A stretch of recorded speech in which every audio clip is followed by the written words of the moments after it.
Go ahead and introduce yourself. Sure. I'm Mark Stutzman. I'm an illustrator. I've been in the business since 1978, which is quite a while ago. So, yeah, I graduated art school and got my first job in television doing news graphics. From there, went into advertising agency work, worked my way up the ladder there. Realized I didn't really love the whole, like business side of things and really just wanted to do art. So I was doing a lot of freelance gigs on the side and stuff like that, and until I was able to go full time freelance as an illustrator. And been kind of plowing through it, ever since, and got into um, some of my early work was doing posters, which is kind of surprising. They can be really ambitious projects for young illustrators, but I kind of really like that whole way of telling stories through, like a single image, and posters are a great way to do that. So I ended up picking up a lot of that, which also leans into entertainment. So my career has mostly been centered on entertainment and like music industry, Broadway shows, and David Blaine, who a lot of people know me for doing his posters. And then my connection with David then led me into playing cards. So he wanted to produce a signature deck of cards using his split spade logo, which some people think I designed, but I did not. That was already something that he had Oh, okay. created. And but anyway, it's been like a lot of iterations of that particular logo, taking it into different directions and stuff. So he introduced me to playing cards, which was great because, everybody, if you're going to be introduced to it, why not? They're one of the best in the business. Right. So he kind of helped me understand what makes good playing card design, based on what he likes and stuff. So that really helped me um, uh, figure out the first one, which was kind of a riff off the Tally Ho deck, and Right. it really opened a door for me because I found it to be such a fascinating vehicle for making art. Because you've got all these different Yes. aspects to it. You've got the packaging, the tuck box, and then you've got the back design, which in itself is, it's a big undertaking. And then if you want, you can explore court cards and, custom aces, jokers, all that stuff. So yeah, it's been a ride. So, Now, that was a really nice intro right there. oh, thank you, Um, thank you. I want to just tell you that my favorite playing card back design. You designed them, the split spades. They are beautiful. I love the attention to detail, the stipple work. I love how it's almost like an optical illusion at a distance when you see it. Now, was that design intentional, where the angels sort of give off that optical illusion? I know you did that with the Joker and the Ace of Spades Right. specifically, but what was that? How did Yeah. you come up with that? Well, it was a kind of a discovery, I guess. I was doing these drawings, and when I do playing card designs, if I'm doing like a two-way design, I'll do like a just a quarter corner design, and then you flip it, then you take that, you flip that. Yeah, so I was doing this little sketch thing, and I was sending stuff back and forth with David with different ideas because Yeah, we had cool. quite a few designs that came up on this back design. And he looked at it, and he is always looking for uh, du- duplicative imagery. It's like, oh, it looks like this, looks like that. So he said that angel almost is looking like a skull in the corner. So I took that and then refined it so it was a little I bit love it. more obvious. And it was really that's why I like working with him, is that he'll see things in what I'm drawing. Uh, and then he'll say, "Did you mean to do that?" Sometimes yes, sometimes it's just accidental. So, yeah, that's the Joker. That was, you know, Phenomenal. work. Thank you. Working on that with him, he was just like that was his baby. We went back and forth on that for quite a Yeah. while. But No. Yeah, it's really fun working with somebody who has a real appreciation for art, but also isn't too worried about pushing the boundaries, with me. So because I like that, if I'm doing stuff, you can make art on your own, and which is a lot of fun. But there's something to me that's why I went in the commercial route. I could have been a painter or something like that, but going the commercial route, I like that interaction and I like the chemistry that comes from creating things visually that have feedback. It's like what people see and what I do isn't necessarily what I intended, but if someone writes me a letter, sometimes I get comments and stuff, and people say, "Did you mean for it to look like this?" And I always just say, "Yes." So why would I argue the point? If you see something in it that maybe I didn't, it's just it's there. So you're That seeing it. is a that is a beautiful thing about art is though it can be interpreted in many ways, right? And a note something that you pointed on is when it comes to David Blaine, he's definitely the type of person to push boundaries and push things Absolutely. to the limit and bring the best out of people. Yep. He was a big inspiration to me. He was sort of the reason I fell in love with magic in the first place, Oh, that's and cool. why I got into playing cards. And yeah, big inspiration. So Well, when I first the way I ended up working with him initially was it was an indirect route, but I had done this Broadway show poster for an ad agency in New York and for Annie Get Your Gun. And it was right before he did the Buried Alive stunt. And I had done this piece for them, which was kind of nostalgic. And it had, like the Wild West, like those old Annie Oakley yeah, tour posters and stuff. So they said, "Could you do something kind of vintage for this young magician?" And he kind of likes that vibe. And he had this Houdini stunt that he was doing that Houdini never got to perform. So that was this whole Buried Alive thing.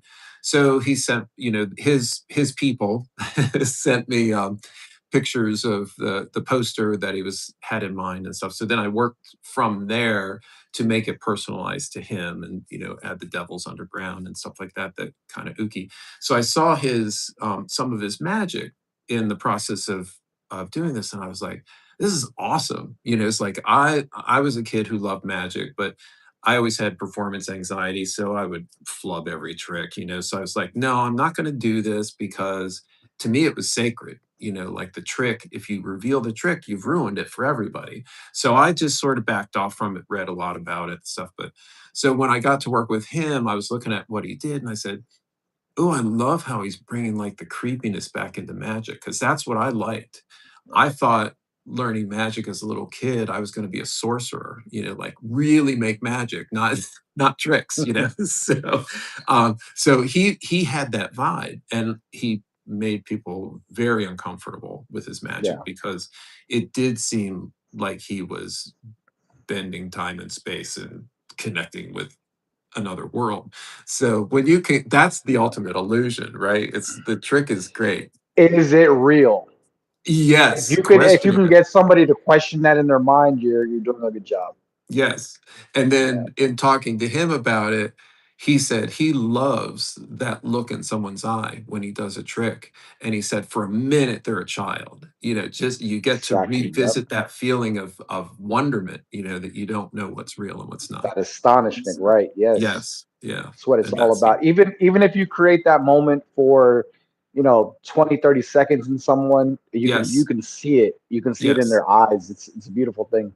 Yeah, and some people, it's like, they're annoyed by the fact that they Yeah, can't understand what happened, and I've never asked them how a trick works because I don't want to know because a lot of times it can be like, it deflates the whole, man, that is true. wonderment of it, and I love just, like, enjoying it, just you just watch them. Especially, I think if you want to learn it to perform it, that's a whole different ball game because once you know how it's done, you don't get that wonderment, that astonishment, that childlike feeling anymore.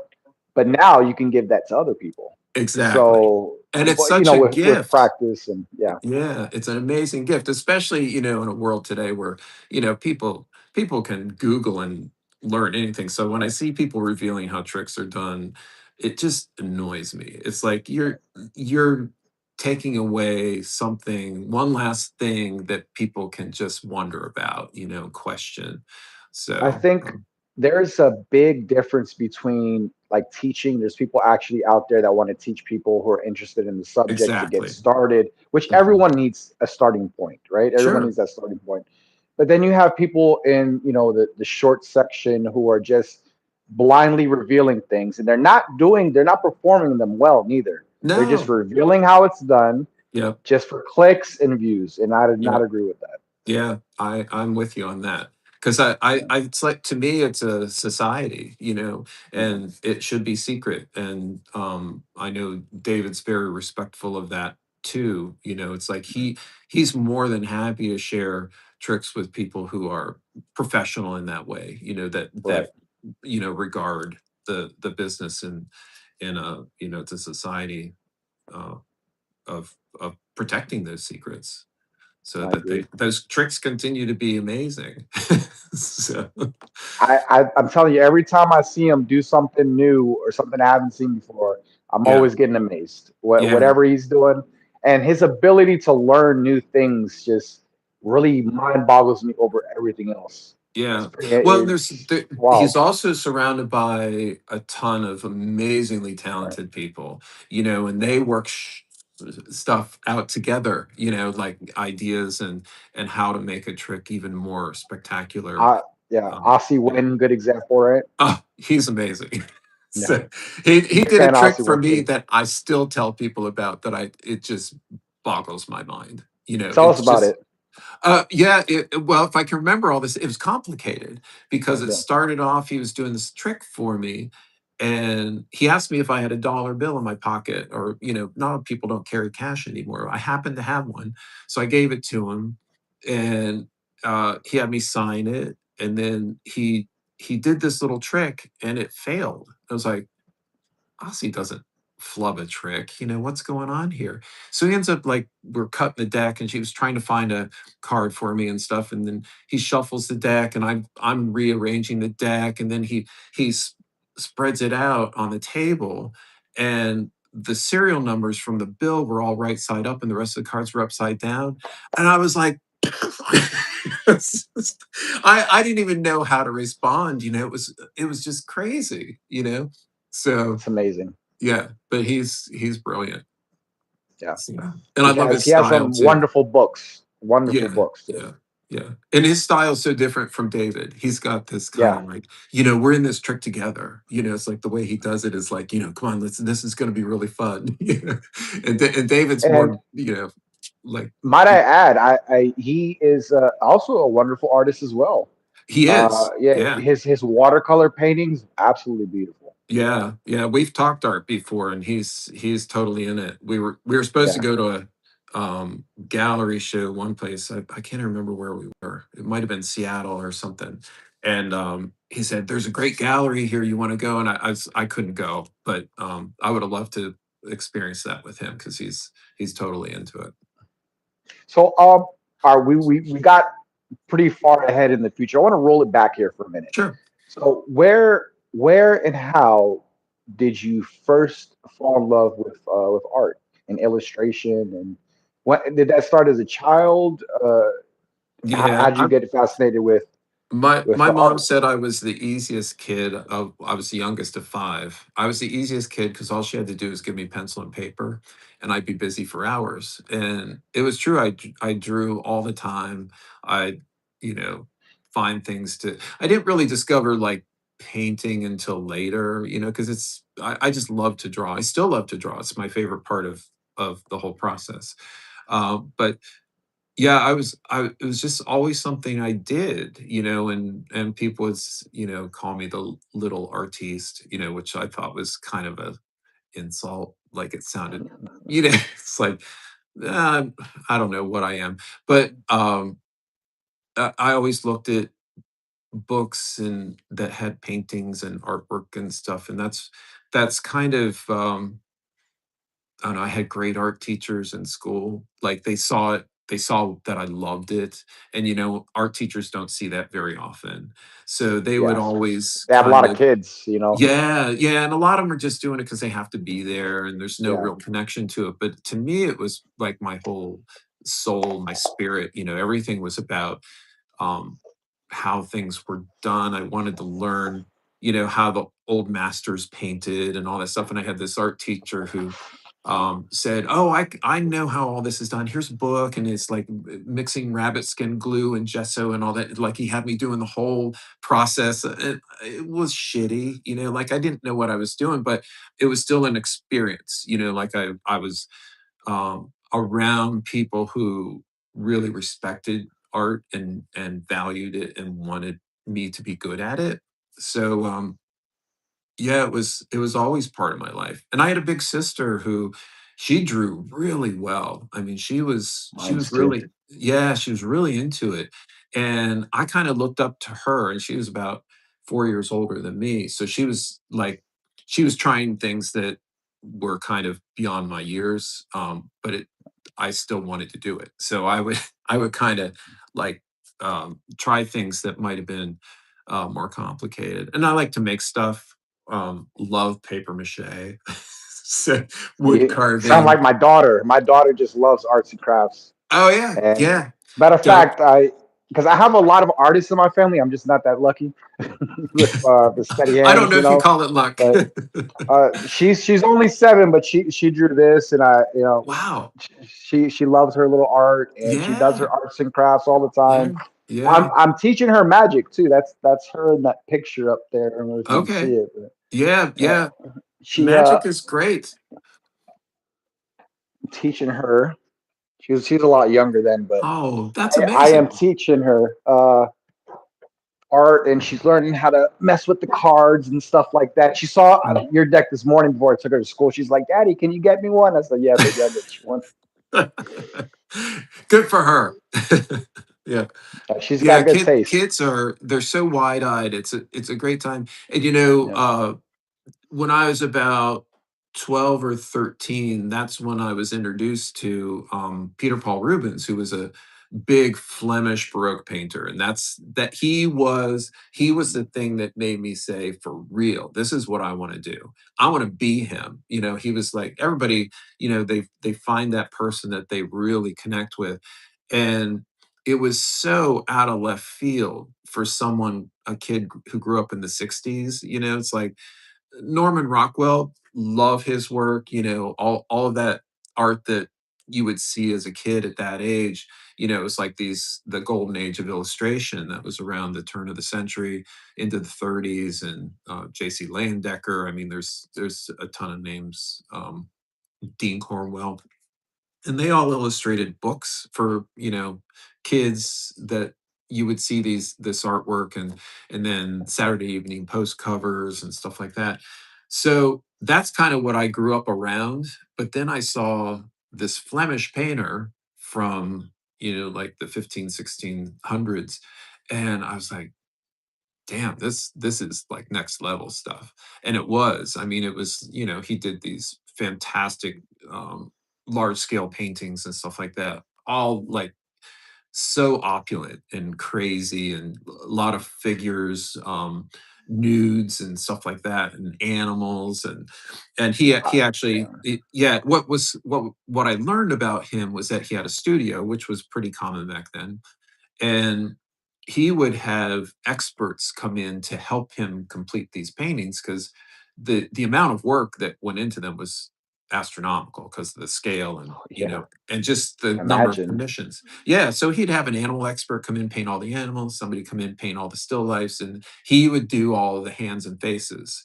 But everybody and fabric, other people would do fabrics for him and stuff like that, that were elaborate. And I thought, what a cool way to do that, because it's like he's kind of Collaborative effort. Yeah. yeah, yeah, he's the art director, right? He gets the Right. final touches and the hot spots on all the paintings. But so anyway, just I just fell in love with his work and just like copied a lot of his pieces just to kind of learn that whole era. And that's why when I was asked to be part of this designer series for bicycle, I thought, oh, this is it. This is where I want to plop this.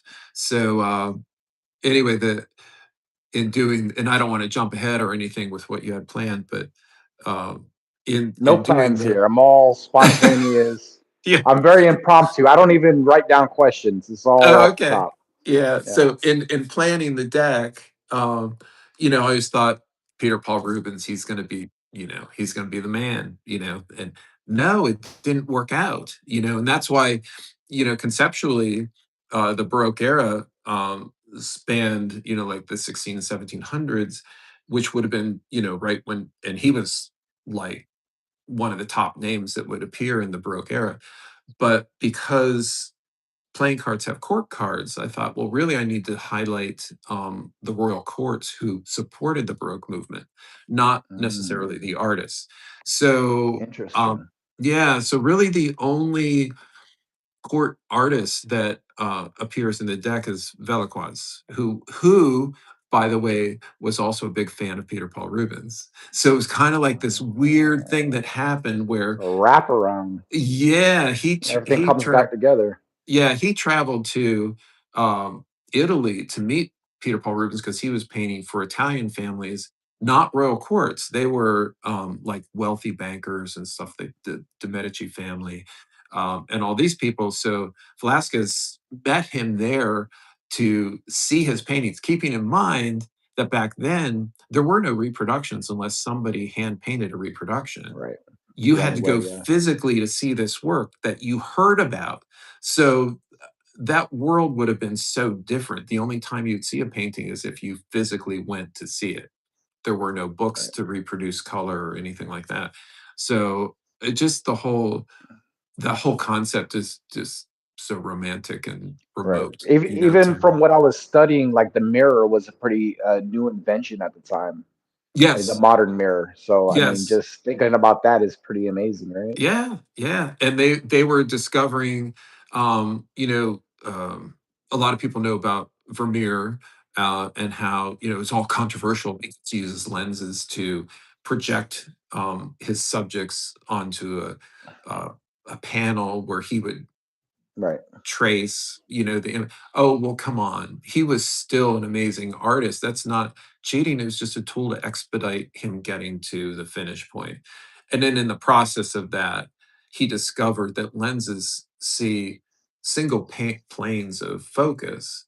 So he started to paint with things out of focus. People thought he was a witch because he was making this illusion of depth that people had never seen in paintings before. So, it's funny. Artists, they That's amazing to think about. I didn't even think about it like that.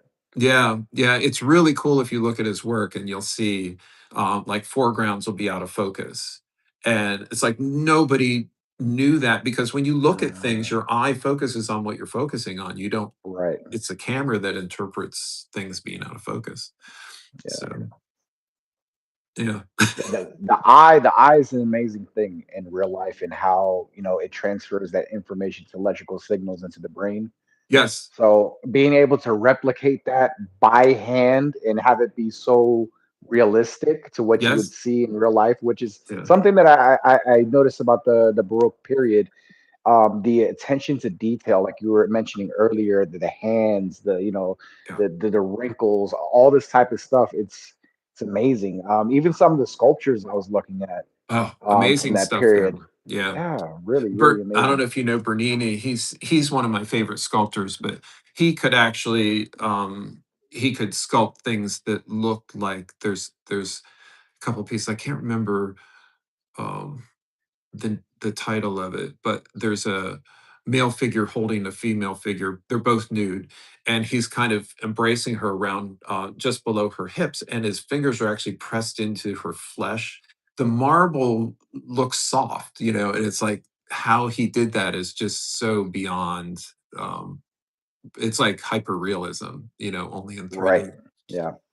But yeah, the Baroque era was, it was actually criticized at first because um, Really. it was on the heels of the Renaissance, which was all about technical ability. They were discovering perspective and understanding that you could create a sense of depth in a painting by having um, mechanical perspective as opposed to just visual perspective, where you have a vanishing point, you're drawing these lines and they Right. all converge.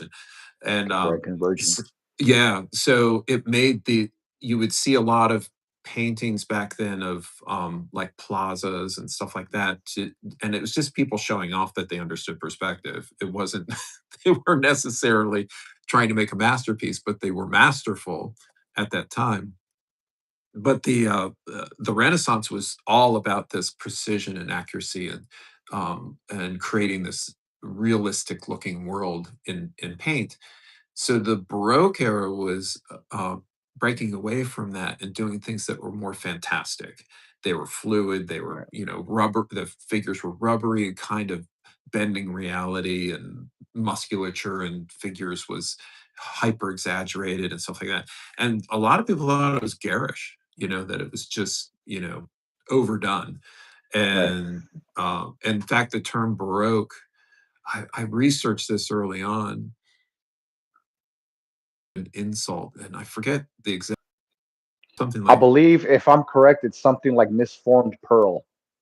Is yes, that correct? that's Yeah. it. Yeah. Yeah, I was trying to remember what the exact thing was, and yeah, it was kind of like everything looked kind of like when Salvador Dali started melting things. It's like Yeah. they didn't understand why they were painting that way, but it stuck around for a really long time, and He the has some influences of of it. those cool optical illusions that remind me of some of the work that you've done.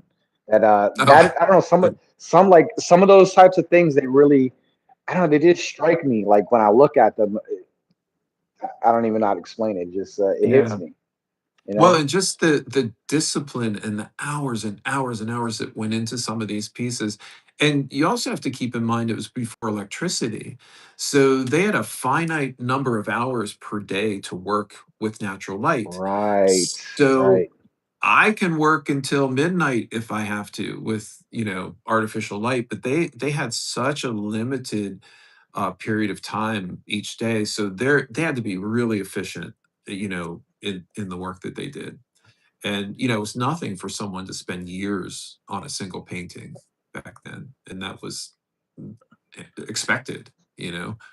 I mean, So, lighting is such a game changer when it comes to camera work. So I can imagine when you're trying to get those crazy details in yeah, drawings and paintings and sculpting, you yeah, have to have the light, that you yeah, need.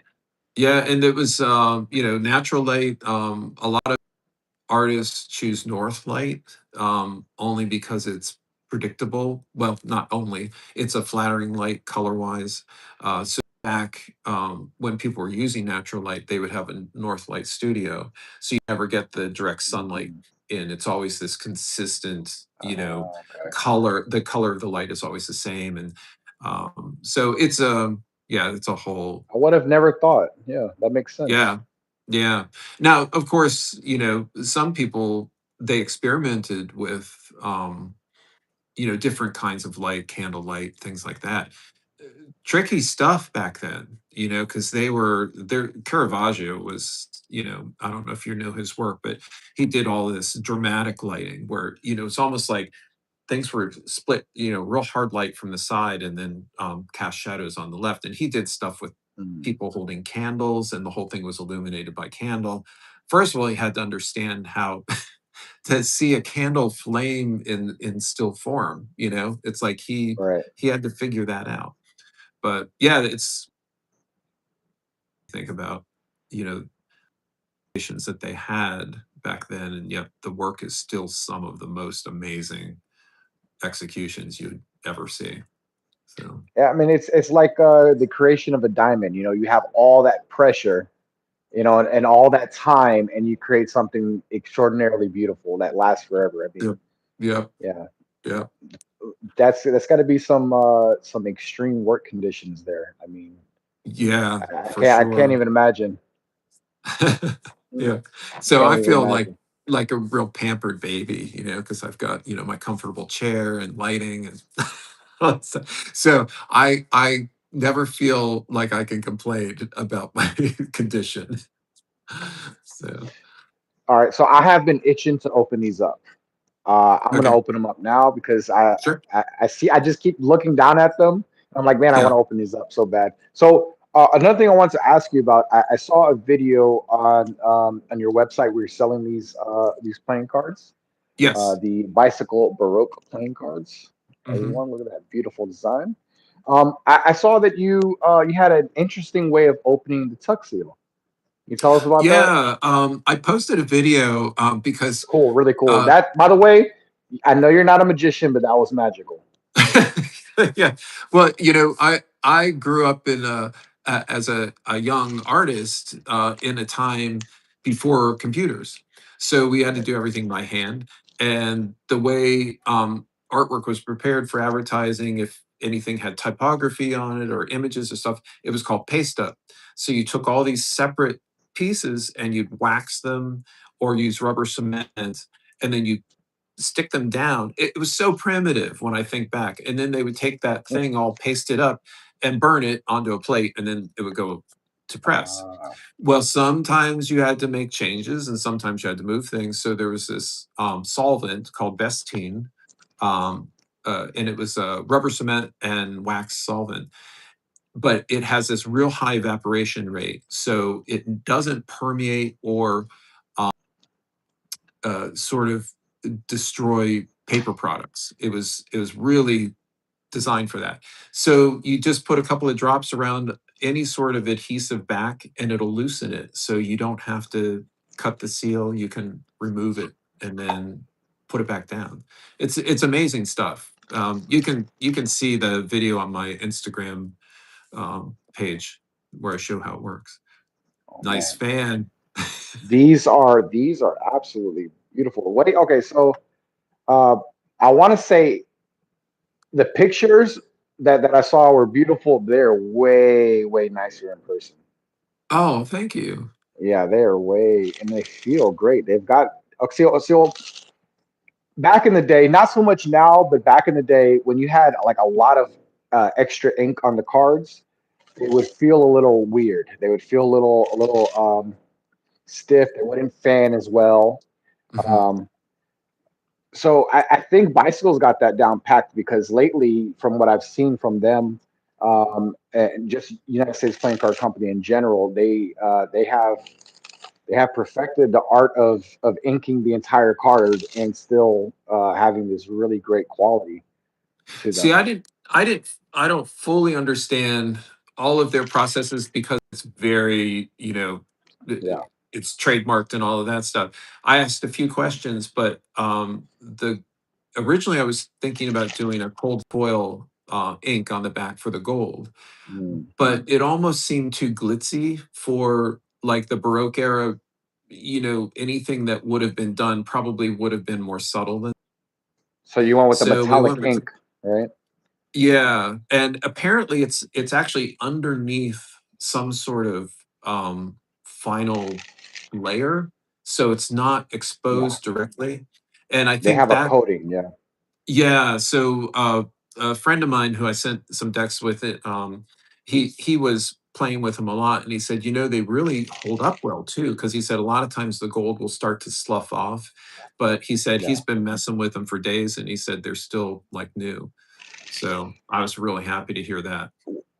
Farrowing the cards. You give the cards a Faro shuffle. Let's go ahead and do that, and that'll tell you because some of them the inks will start chipping on them, and some of them they won't. Ooh, Uh-huh. they farrow beautifully. Look at that. Look at you. Oh, so I'm smooth. so Yeah, envious of people who I can am. do that. Oh my gosh, that was really nice there. So go ahead and give it another one here. Well, the nice thing too I is uh, bicycle brand is kind of like a magician's choice a lot of times, like the yes, the rider backs. So they are the same card. So they right. would feel familiar. They feel great. Let me tell Oh, you. I'm glad to hear that. Because like I said, it's a hit or a miss sometimes with some of these custom decks. It really is. Hmm. And man, they did these right. So in And your most of the experience, time, bicycle is usually they're usually great. yeah, With other companies, it's a hit and a miss, especially when it comes to foil and stuff like that. I've seen Bicycle yeah. usually does that the best, or United Okay, States Playing Card Company in general, right. when it comes to that stuff. A lot of these other companies are starting to catch up nowadays. Um, but I mean, you still, I'm going to be honest, United States Playing Card Company still makes the best cards, hands down, at everybody. Yeah, yeah. I They do. think most people agree with that. Yeah. So in your experience, have you handled cold foil cards from Oh yeah, Bicycle? Yeah, do they Metalux. handle Yeah. similarly? Um, I usually I've messed with a lot of the earlier ones. And the earlier ones, they would get a little clumpy. Then I could see where they started to make adjustments because Mhm. I've seen some of the newer ones, and they've gotten a lot better. Because I'm talking like the earlier ones, they were a little bit clumpy and stuff Yeah. like that. But I mean, that's when they first started coming out. I mean, I even messed with one of the prototype decks that they had, and I don't know, like so. For example, I have here what what gentleman designed these beautiful cards here, but these are also the foil backs, right? So Yeah. these, for example, um, perfect. Mhm. Not a miss on these at all, which I is like something that I deck. was concerned about. I Yeah. love this deck. Yeah. Absolutely beautiful. Um, yeah, that holographic foil, it just bugs me out every time I look at it. I try to look at the design, and it's crazy. Yeah, it's like It's like playing games with you. Yeah. you're either seeing it or you're not seeing it. But Yeah. Yeah. yeah, but I mean, you can see how smooth that is. It's wonderful. I Um, saw a comment the other day about the Gatorback, and it was uh, so funny. There was somebody they were so embarrassed that they had never noticed the little girl riding the alligator oh, on the really? design, and they said, "I feel so dumb. I never saw." It's like, but yeah, look, you discovered that now. You know. So, But that's the thing about great artwork that you keep coming back to it and discovering new things. that's what I Um, like about it too. It's like when I'm doing poster designs, uh, particularly for David, it's like you want it to be kind of like have a big thing that draws you in. You know, like the image overall kind of draws you in, but then you can really look at it several times and still see something new. You know, and right. that's why the hiding stuff in them and things is fun. You know, because then it gives people they're always looking for the little clues and Easter eggs and stuff in the art. So, uh, Um, I want to ask you about these court cards because I know you said okay. Actually, it was there. Hold on, just inscribing here. Okay, you actually have them marked here at the bottom, saying who they are, right? yeah, and I talked Okay. to the people at Bicycle about that, and I said I kind of feel like because they're real characters from history, I should title them. And I said, do you think I should title? And I wasn't sure about this. I said, do you think I should title them on the card directly, or would that be like maybe on the ad card? And they said they really like the title right under the character, so on the Okay. card. And otherwise, you'd have to kind of keep this other thing handy, or if it got misplaced or something, you would lose touch with them. So, and I like the fact that they were real people from history. So, Yeah, I think that's really good because um, I mean you could have just done it with instead of like I've seen a lot of people that just make up characters, but the fact that you actually went with real historical characters, it gives it a little bit more significance in my eye at least. that's sort of what my thinking was. And uh, this because we're doing this for people who are card people.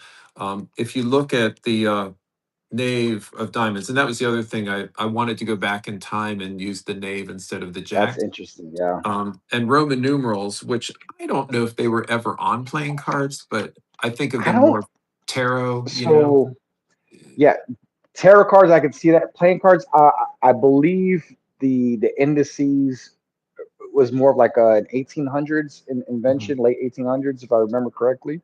mhm, Um, I don't remember seeing this, and I don't know if I've seen this from anyone else neither. Matter of fact, as mhm. I'm now that I'm thinking about it, maybe someone did come out with this before, but man, it's interesting. You really have to squeeze. I haven't seen that, I'm Yeah. gonna have to get used to it. I'm gonna be honest Yeah. because I'm so used to seeing the numbers. Well, I Um, had a mom buy a deck for her son. He's really into playing cards and Magic, and he was probably about 7 or 8. And she said, "Oh, this is cool. He's going to learn Roman numerals." So she goes, "I am too." So, yeah, but for anyway, on real. the Knave of Diamonds, this Oh, like let me get that. uh, if you look at that, there's and this is for your audience. I like for people to kind of discover things on their own. But you'll see there's an extra hand underneath the uh, soldier's arm that's coming in from both sides. There's an extra Mm, hand. Do you see it? It's kind of pointing in sideways. okay, I see the hand on the horse. Oh yes, okay. So I didn't notice it at first. Yeah. See, a lot of Now I people. see it. No one He has has his commented hand on on the that. shield and hand Yes. on the horse, and then the Yes. other hand's coming in. There's Okay, an tell me about that. extra hand. Yeah, and you'll notice there's a ring on that hand. Yeah. Uh-huh. Well, there's another card in the king in the diamonds court that has a ring on the hand. Oh man, you're teasing me now. I'm gonna have to go through here. No, it's not. Okay, It's it's the the king. diamonds. It's still in The that court. king, right? Yes. Well, I see it. the king and the knave had a very well documented affair. Um, and the knave was very outward about it, and apparently that didn't go over very well. And he was executed, this knave character, because he was pretty controversial. And the king then apparently rediscovered the love for his wife. So it was this Right whole. afterwards. Yeah, he had a big hole left in his life, so he turned to his wife for comfort. But anyway, I it was one Wow. of those little things that I thought was, a little saucy story, particularly at that time in history. That would have Oh been yeah, like yeah. really That's very controversial. So seriously controversial, right? yeah. Wow. And then one of the other little storylines is, it's kind of tragic, but the Queen of Hearts, she really struggled with uh, Ooh. getting pregnant, and she lost Wow. several children to miscarriages before she finally did produce an heir to the throne. But the Wow. Grim Reaper in the back has little shocks of wheat that represent each of the children she lost before that. So, but Oh wow, the it's quite a few. chicken is laying an egg on her lap. So that's the story of her finally giving birth. So, Wow.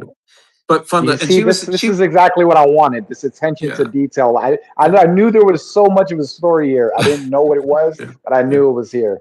And she's Wow. fanning a deck of, or a hand of I cards. see it. She liked playing cards and playing Oh really? yeah, games of chance Uh, and stuff like that. So I was like, sweet, we've got a queen who loves playing cards. So yeah. that's awesome. Yeah, and the queen of clubs. This one was a little bit of compromise.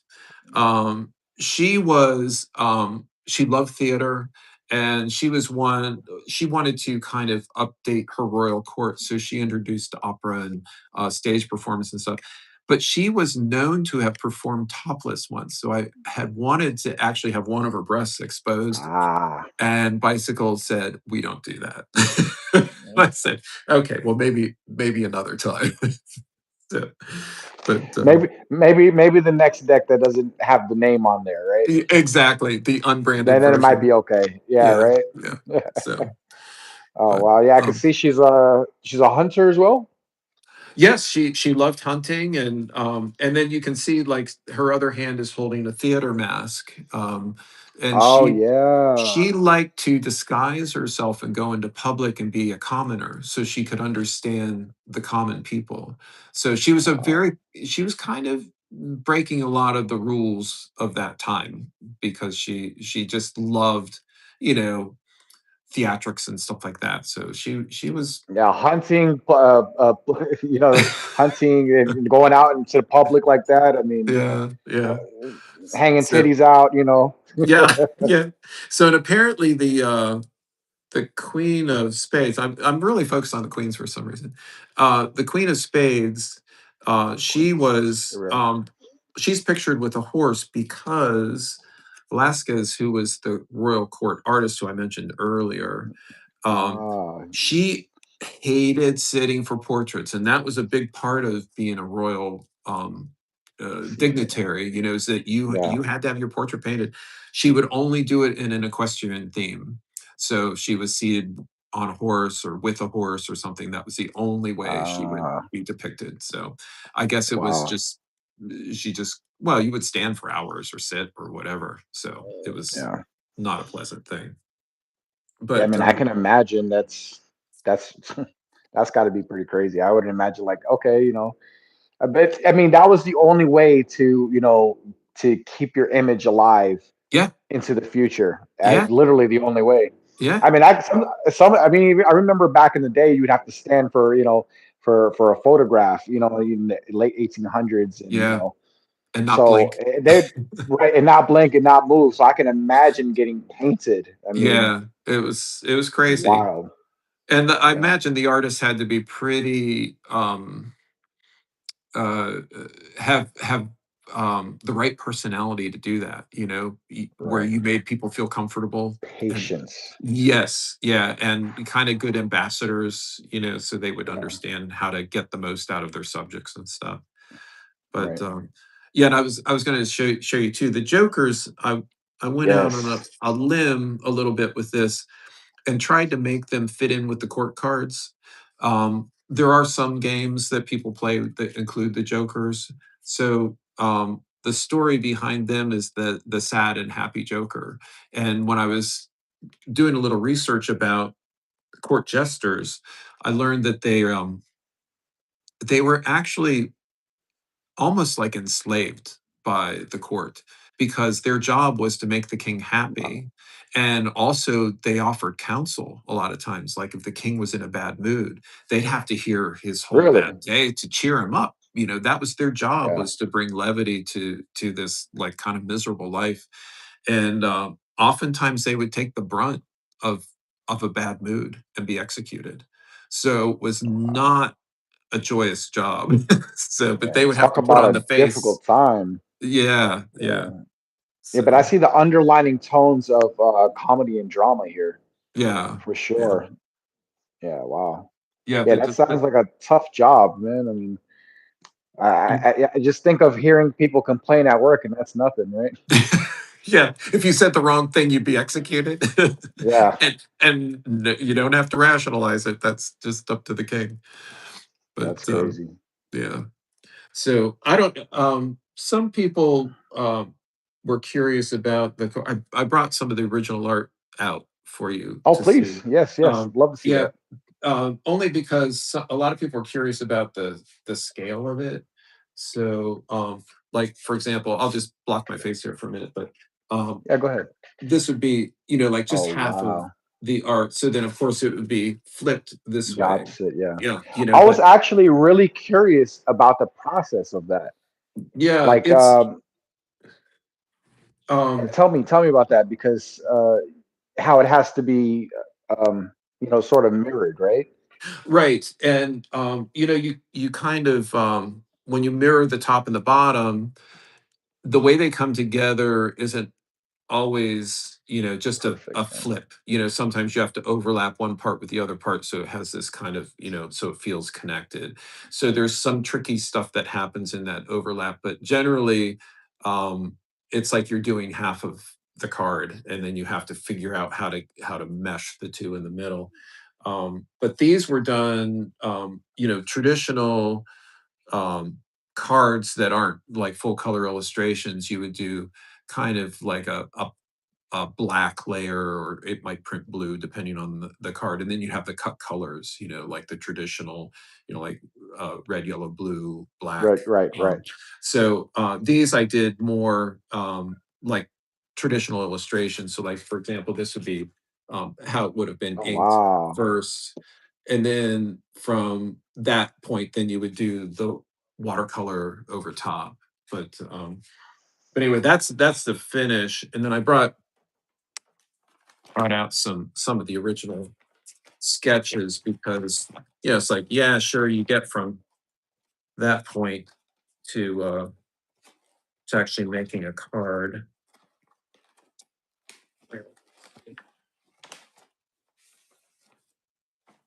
I should have had this pulled out here. But It's anyway, all right. like Take your time. piles of reference. This is the stuff that I Wow. yeah, I pull together. But even just like oh, I should probably say I originally wanted to do a riff off of the Riderback, and they said, "Oh no, you can't Yeah, touch that that's a card." big no-no. I didn't realize that, but this was the original concept that I had, Ah, okay. and you can see like Oh, that's cool. Yeah. the little angel on the bicycle. Oh, So, that's but really, they really said, cool. "No, no, you can't do that, but you can riff off of the main back." But anyway, Yeah. so here's and this was kind of one of my original sketches for the box design. I don't know if you can see that. Yeah. Wow. So, and you'll see like That is I'll just amazing. I'll just draw half of it sometimes just to um, get it figured out. But like these would have been some of the original drawings for the cards. So, Oh, and that is so cool.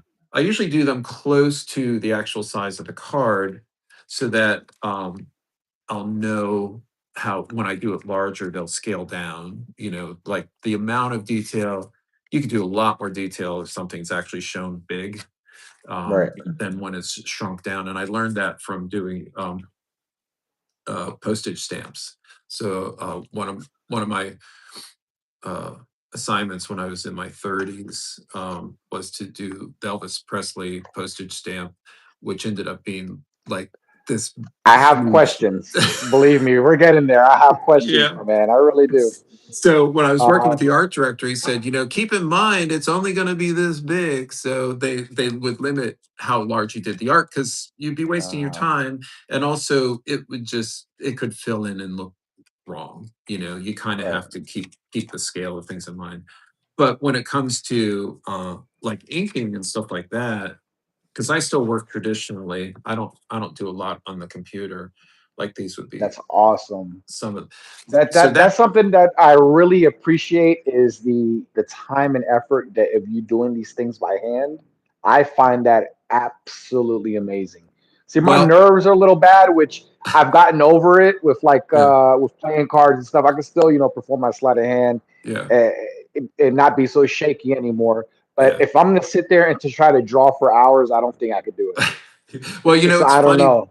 because to me, I learned to do things traditionally. So when the computer happened and people started jumping ship and they were saying, "Oh, here's a Wacom tablet, and you can draw it this way," and it's like a direct interpretation that printers love, right? Like it's all about printing it. It's like you have to make something that's printable. So to me, when I started well, first of all, the computer didn't really interest me that much, even though it's an integral part of everything that I do. Um, I like that tactile feel. So I didn't want to give that up because to me, that was where the nuance comes from with what makes my work look like my work. I can So relate because I sort of feel the same way about magic apps because I feel like that is a future thing and there's a lot of sure. wonderful things you can do with phone magic and all that type of stuff, but I like tactile close up, let's do it right here Yeah. type of stuff. Yeah. Call It's me what, old school, I don't know. whatever makes, is that was my first inspiration, right? That was the thing that Right. got me into it. So giving that up just seemed kind of weird. Yeah. So, so anyway, I still ink things by hand. Like I brought, the, you're gonna laugh when you see this because it's scaled up so big, but like this would be the back design, um, Oh wow. scaled up. So you can That is kind of beautiful. see it's done. I ink things on I scratch I board. love I love it in black and white too. I just got like I love this color. Um my wife, she's like, "Oh, I love that blue," and I'm like, "Yeah, me too." But then it's so funny when I was working on just the thumbnail for here, I was like, "I wonder what this would look like in black and white." So I altered it in one of the image software, one of the image editors or Editors, yeah. whatever, and I saw it in black and white, and I was like, "Man, that looks really good. I like that." Yeah. Yeah, black and white is still, it's the most powerful always, It and is, yeah, like a lot of times colors, unfortunately, when you're selecting a color for a back design because it's broken up, when it's in black and white, it's just, you'll see maybe it'll look like shades of gray, even though it's still just hard black and white. When you start to introduce color, particularly red, for me, a lot of times the reds, they'll start to look almost pinkish, and it doesn't right. appeal to me at all. I like the deeper reds, because then at least they're, Blood, like a blood red kind yeah, of, yeah, because yeah, then they don't go pink when you start to like yeah. see it from a distance. Um, but then I've got like this. This is the box design too. So that would be the Oh yeah, wow. so, That is so cool to see up close and personal like this. yeah. Here's a Wow. So it's done on Scratchboard. So I'll ink it. I don't know if you're familiar with Scratchboard, but it's got kind of like this weird waxy surface. So you can go back with a blade and scratch out. Like you can draw a black line and then you can scratch out and give it that sort of The engraved look.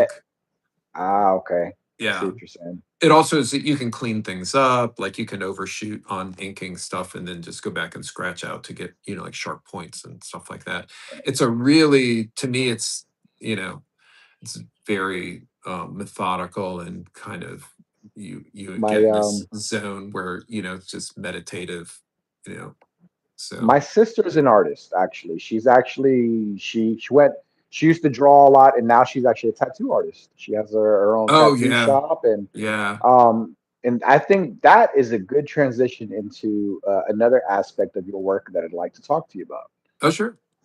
I am, and I did not know this about you before doing a little bit of research beforehand, because most of the people that I interview in the magic world, I know a lot more about just from years and years of uh, you know, being delved into magic so heavily.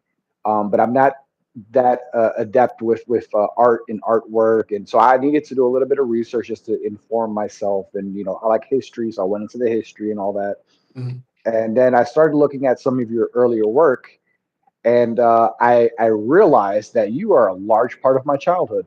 Oh, I wouldn't surprise me. Yeah, because I don't know Um, how old so you are, but yeah, I'm there's a 35. okay. Yeah, yeah, So you are a very, very big part of my childhood, and I didn't realize it yeah. until doing a little bit of research. I told you my sister's a tattoo artist, and if I show you this, then you'll understand why Ah, you yes, are a big part of my childhood. yes, So yeah, I saw that you did a lot of that artwork for the Batman films, and yes. I was like, "Yo, this is amazing!" I remember seeing this all over the place when I was a kid. That's awesome. Yeah, yeah, that was such a fun time. I was working with McDonald's, and they Right. were getting all of these really great franchises to partner with them for promoting films. And DC Comics was one of them, Warner Brothers DC Comics. And they did oh gosh, two cup series, collector cup series, fry boxes, glassware.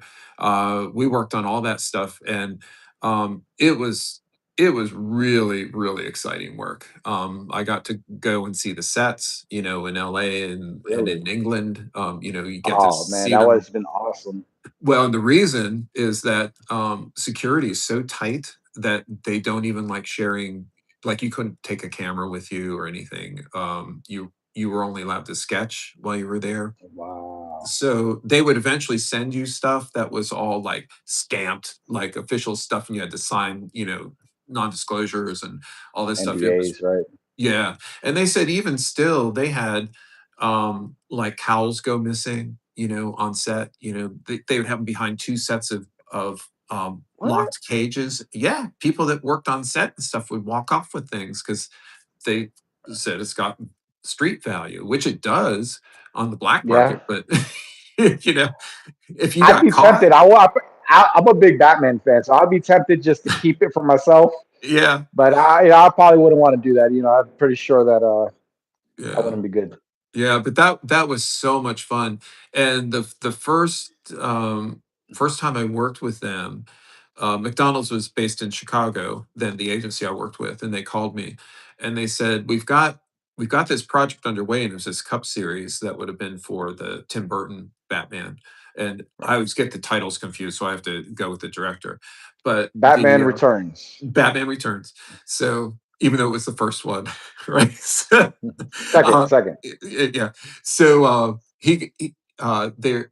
they're showing me all this. They had these concept sketches and all this stuff already figured out, but they wanted somebody. They wanted to hire an illustrator that could do kind of this Art Deco style cut color Right. thing with realistic figures in front. So it's kind of like two techniques on one piece of Now, art.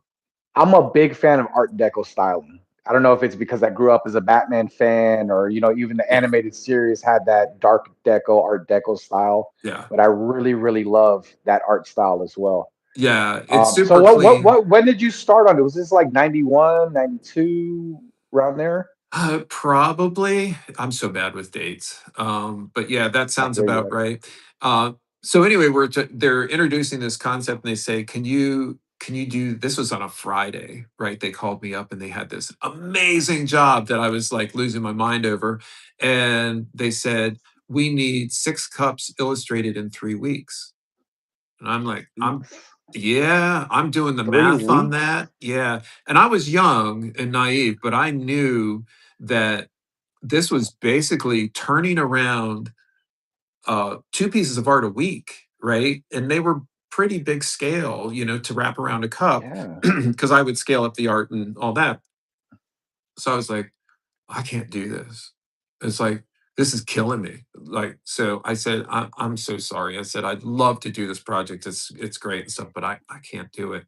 So I hung up the phone the whole weekend. I was just like sobbing, just like, I can't believe I lost this job because of a Big job. Yeah. schedule. They called me back on Monday and they said, "How about if we got you 6 weeks?" And I said, "I'm in." Still quick, right? One Yeah, that's illustration still per week. It was going to be really wow. hustling, but I said, "Yeah, I can do it." And they said, "Well, are you sure you can do it? Can you guarantee us you can do it?" I said, "Yeah, I'll guarantee you I can get it done." I said, "Because we have manufacturers making these cups that have reserved space at their factories to print, I don't know, millions of them, right? So they had like 5 different factories that they had scheduled times to print all these cups for them. They said for every day we miss their production schedule, it's $100,000. And they said that, 100,000. yeah, and they said that's on you. I said, I will And not miss and this this deadline. is and this is back then, so I can imagine with inflation how much that would be now. Yes, it was a Wow. lot of money. And that, it rightfully so, because these factories, they were producing stuff internationally. So they would have to shut Right. down the whole facility just to do their cups.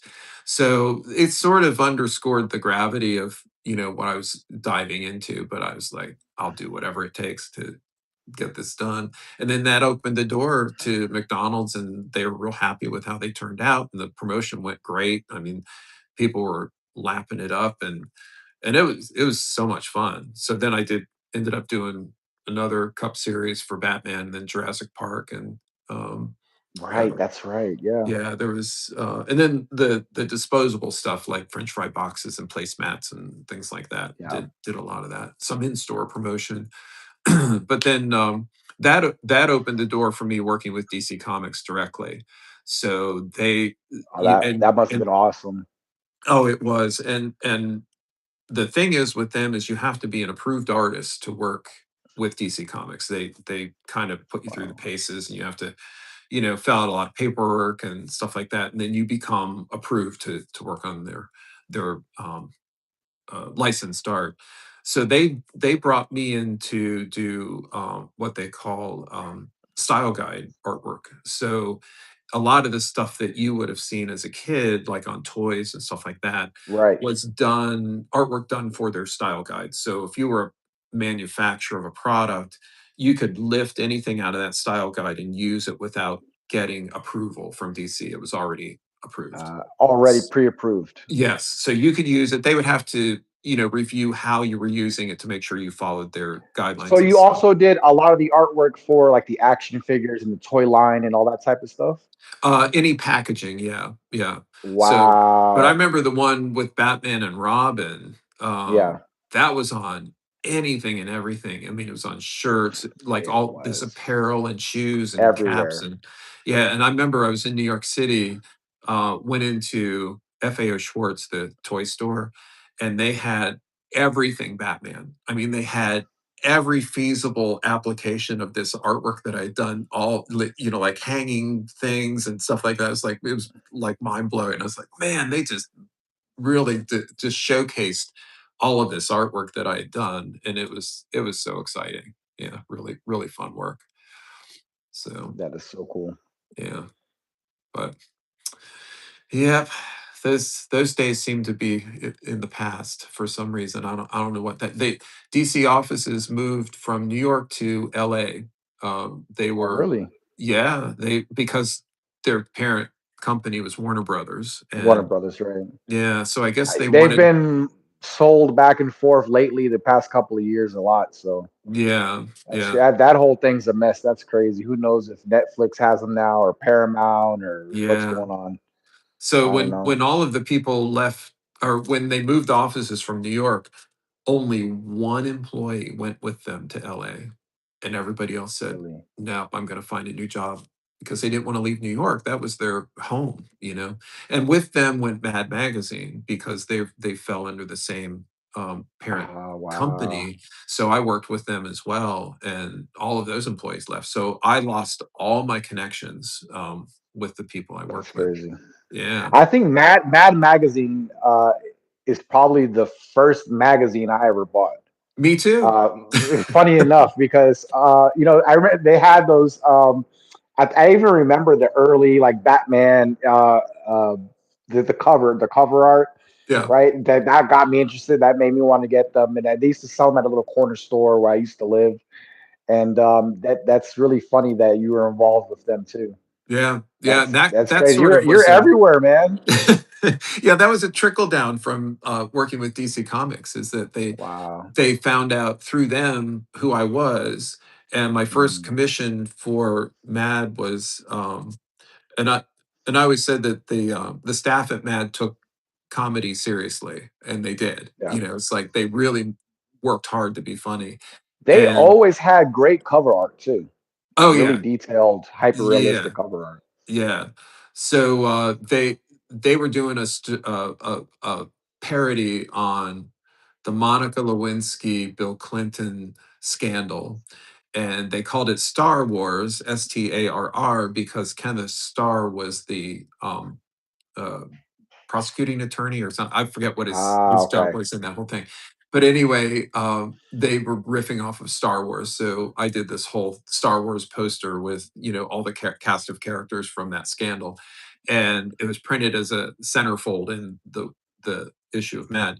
So I did this artwork Wow. for them, and it was my first assignment. So it was, it's a little, a lot of pressure, making sure I kind of got their vibe and stuff like that. And I sent it to Yeah. them. This was back before digital stuff, so I couldn't scan it and send them a digital file to send the physical art. So there's always Wow. this like real Yeah. tense, time of getting it from me to them safely. And Is it gonna get there? Right. It's yeah, gonna get damaged. It's gonna yeah, get lost. I know. It's I can't believe we used to do it that way. And Yeah. so they get it, and I'm not hearing from them, not hearing from them, and each minute is like an hour, waiting to hear if they Right. got the art and whether they liked it or not. So I get this call, and they're all in this conference room because they would do like a staff meeting. So everybody who commissioned art would all meet together to show what they commissioned, and then they would say, "This is going to be our issue." So it was kind of this meeting of the minds, and then you have the editor there who's has to approve everything. So he calls me up and he goes, Stutzman, we got your art. Said, you're never going to work in this town again. I was like, shit, what happened? He goes, I'm just kidding you. We love it. And then you can hear everybody in the Busting your background laugh. balls. If they could have seen my face, it was just like, I was like devastated for a second. So, Oh but, man. but that's who they are. So, yeah, fun times. So something else that was on my mind. You were talking about design when you designed the boxes, right? So when you were doing, I wanted to know whose idea what this was because I thought it was actually pretty funny. Uh, do you have a middle name? I do. Does it start with a D or was that It added in? does. It It does. does. Oh my God, that is hilarious. Yes. That is hilarious. That's Yes. Well, yeah. here's what's funny about that That story is so good. That is so good. is that Wow. David said to me, he goes, on your credit line, he said, do you mind putting a D, your middle initial D, so it looks like marked? And I said, "No, that's fine." He goes, "You sure? You sure you don't mind doing that?" I said, "Why would I mind?" And he goes, "Well, just, because we're kind of like messing with your name." And I said, "No, my middle name is Douglas. So that's fine." And he was Oh like, "Oh man. no." So, That's a but magic trick in itself. I I was know. wondering that for years. I was Yeah. really wondering about that. Yeah, but he made the suggestion, and then I was like, "Yeah, but I didn't know why he was asking me at first. It's like, That's well, funny. and I was trying to figure out how he knew my middle name. It's like because I thought he was just like messing with me. So, You but stay in your lane, man. That's why. we've had some weird stuff happen. Like I've what? heard, I've heard from a couple different people that some very interesting things happen Yeah, around David Blaine. yeah. We were working a good bit together, with the posters and stuff. And this was before cell phones. And I remember picking up the phone one time and I was getting ready to call him.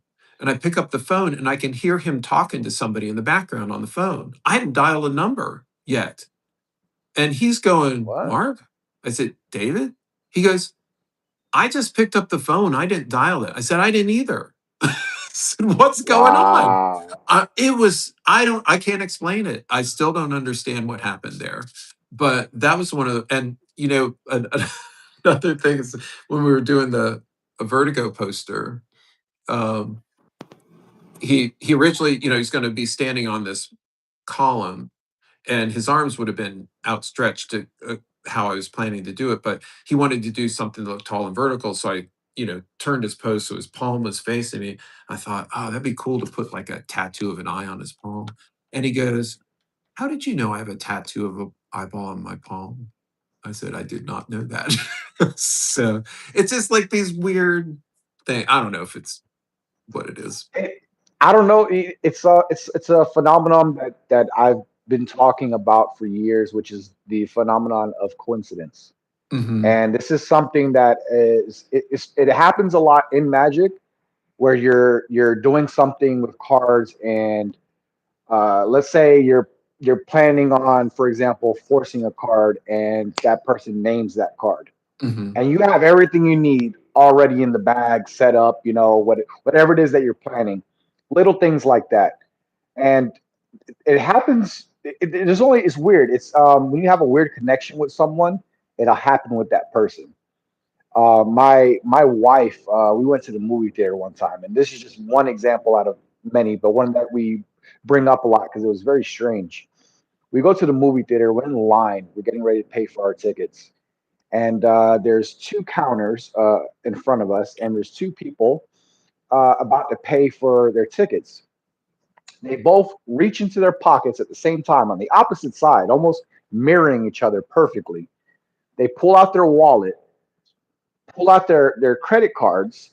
They both drop their credit cards at the same exact time, bend down to pick up the credit cards at the same exact time, stand up with their cards at the same exact time, and go to insert the cards to pay. simultaneously like it was staged. Yeah.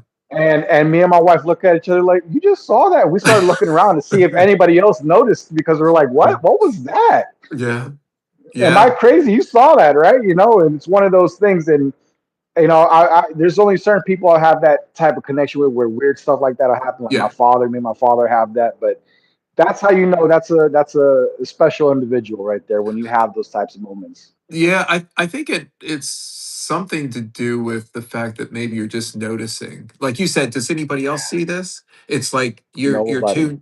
tuned in, like to what's happening around you, and it's Yep. like you notice things. It's like, cell phones have killed a lot of that for people, because there's Yes. no moment where you're just sitting idle. It's like all those moments can be filled with scrolling your phone. And I remember when we were in art school, we used to go to the train station for entertainment because we had no money. So we would just go there and people watch, and you'd see the craziest stuff happen at a train station, in Pittsburgh. But that was Matter of how we fact, entertained ourselves. What's that? that's a good segue. Well, where did you grow up? And tell me a little Oh, bit about that.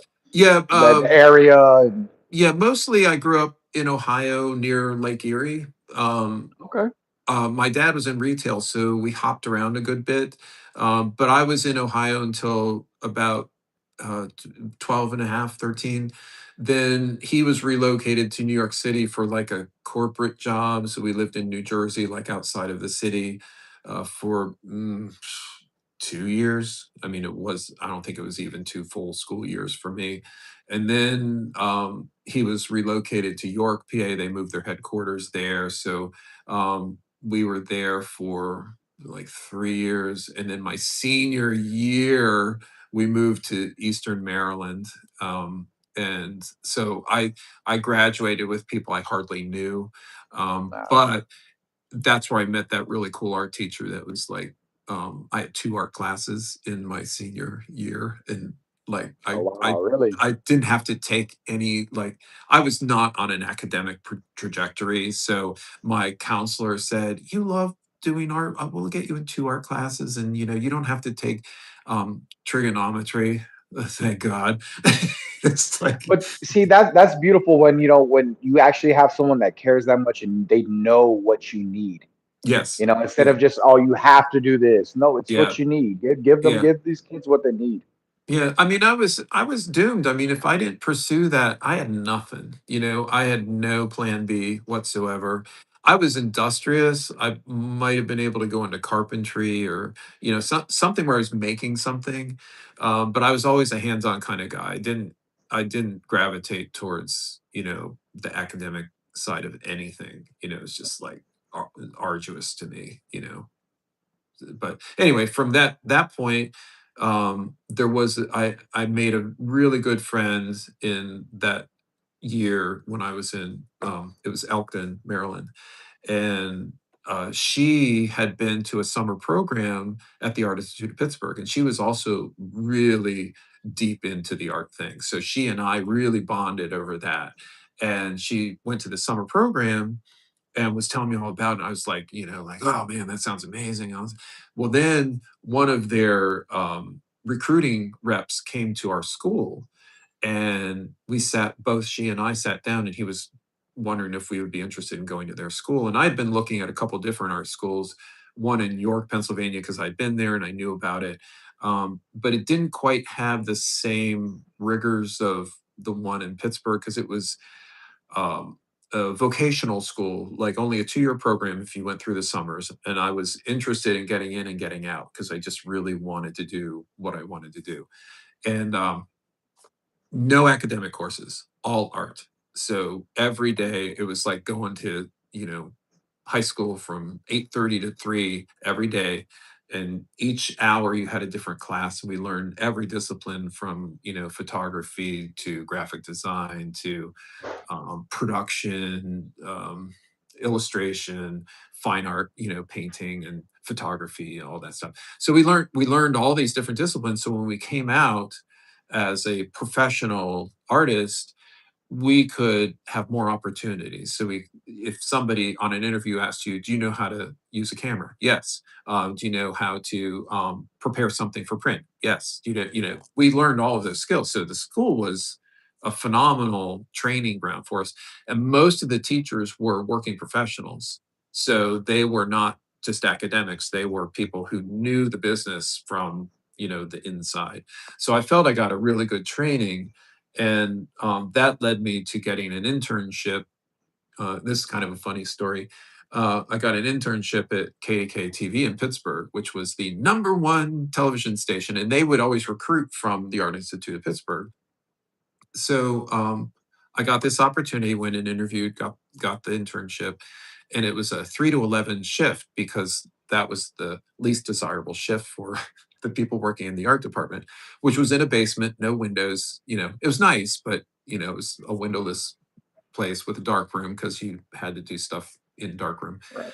Makes And sense. Yeah. so I would do news graphics, and that so I do graphics that would appear on the 6 o'clock and 11 o'clock news. And then I also had to sit during the news and type like subtitles, like captions and things like that. So I had to know how to type, and that was a prerequisite. Do you know how to type? I said I took a typing class in high school. Well, I didn't know how to type, but I took that typing class, and that was my answer. So, because I was like, I'm not going to let typing get in the way of this. Yeah. So, I was practicing at home, like before I took the job, and I bungled through it, but now I can type pretty fast. So anyway, I get this job, not thinking about the fact that I'm still in school. So up at 8:30, working till or in school till 3, started my shift from 3:30 to 11 at the TV Wow. station, came home, got up, went to school. Well, I didn't factor in the fact that a lot of the assignments at school weren't done in class. You had to do them after class, and I was falling further and Mm, further and further behind. So it was only maybe 2 weeks in, I went to the assistant dean of the college and I said, I'm really in a predicament because I'm like 2 months away from graduating, but I've got this great internship, paid internship. And it really means a lot to me, but I also want to be a graduate of the school because I put all this time in, and I had won some scholarship awards and stuff because I was working really hard at it. And I didn't want to walk away with nothing. He said, well, these are these tough decisions you have to make in life. And he goes, you can't have your cake and eat it too. So you're going to have to make a decision. So I was like, well, that wasn't the answer I expected. So I left his office and walked down the corridor to the dean's office. He was assistant dean. So I walked to dean's office and said, do you have a minute? He goes, yeah. He was a real nice guy.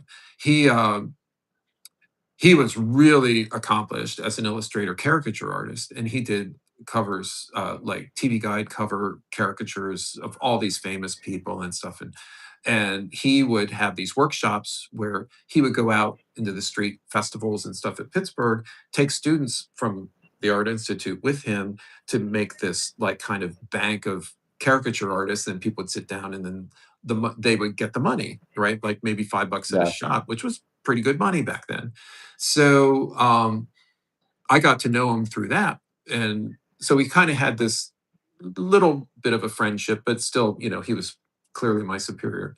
And so I said, listen, I just talked to the assistant dean. I've got this, probably explained the whole thing to him. And he goes, the whole reason you came to this school was to get a job. You will get your diploma and you can keep that job. So that was, like he endorsed the fact Wow. that I was trying to do the right thing, Yeah. and he wanted me to be a graduate, and thank God, because after the Elvis stamp project rolled in, they wanted to exploit that to the hilt. That he was a graduate from the Art Institute of Pittsburgh, and he did that Elvis stamp. So it's like, you know, what goes around comes around. So you have to kind of keep that stuff in mind. But How did that come about, the Elvis stamp? Because um, I looked at it and I was like, man, that is really, really highly detailed. Looks just like him. well, thanks. Yeah, yeah. It was kind of a um through a woman that I worked with, and that's why you know relationships with people are so important. I think in Right. any business, it's like Definitely. you have to sometimes do things that are they're kind of the right thing to do, even though maybe they don't pay that well or they don't get you a lot of attention. But I was working on this magazine called Trial, doing occasional covers for them. It's just a trade publication to lawyers. And the woman that called me, she's really sweet. We had a great relationship, and a lot of the artwork was very conceptual. So we had a lot of fun, like figuring out, the very, very dry subject, how to make covers that would be interesting and exciting, like the Statue of Liberty um, being beaten by a police officer, about police brutality. It's like those fun kind of conceptual ideas. And so we worked together for probably 3 years or so. Well, her husband happened to be one of these. U.S. Postal Service is a little different. They don't staff art directors. They find them as freelance kind of part-time people. So he was a big art director at National Geographic magazine, and then his side hustle was working for the Postal Service, designing stamps. So she said to him, his name's Howard Payne. He's since passed, and she said, "Howard, you should call Mark, see if he could be part of this series you're working on, the Legends of in American Music." And I was like, uh, she said, "I'm going to ask Howard if he'll include you in that." And I was like, "That'd be cool." So I was like, I don't know if it's going to happen. But anyway, he did call me and he said, "How would you like to be part of this series?" Because they had to get 7 artists to do this whole series, which I forget how many were in total, but it covered, like rock and Buddy roll, jazz, rhythm Holly. and Yeah, I saw a blues. couple of Yeah, them. it was a whole bunch. So 7 artists were invited to do this overarching project for the Postal Service. And it was going to take a long time to release all these stamps. So I'm working on like Count Basie and Janis Joplin and all this stuff, and they were still kind of parsing out the list to see who was going to make the cut. And the Postmaster General at the time was going to be retiring in about a month, and he said, uh, the Elvis Presley fan clubs have been hounding me to get an Elvis Presley commemorative stamp out since I took this position. He goes, "I want to promise them that before I retire," which was in a month. So all the artists were Wow. asked to drop what they were doing and submit their best Elvis Presley stamp design. So Wow. we all contributed, and between the 7 of us, I sent in one, right? Between the 7 of us, there were 60 entries. So other artists who were Wow. probably way more seasoned than me realized they Yeah. should do a couple versions, but I just sent in one because I thought, oh, send in an Elvis stamp.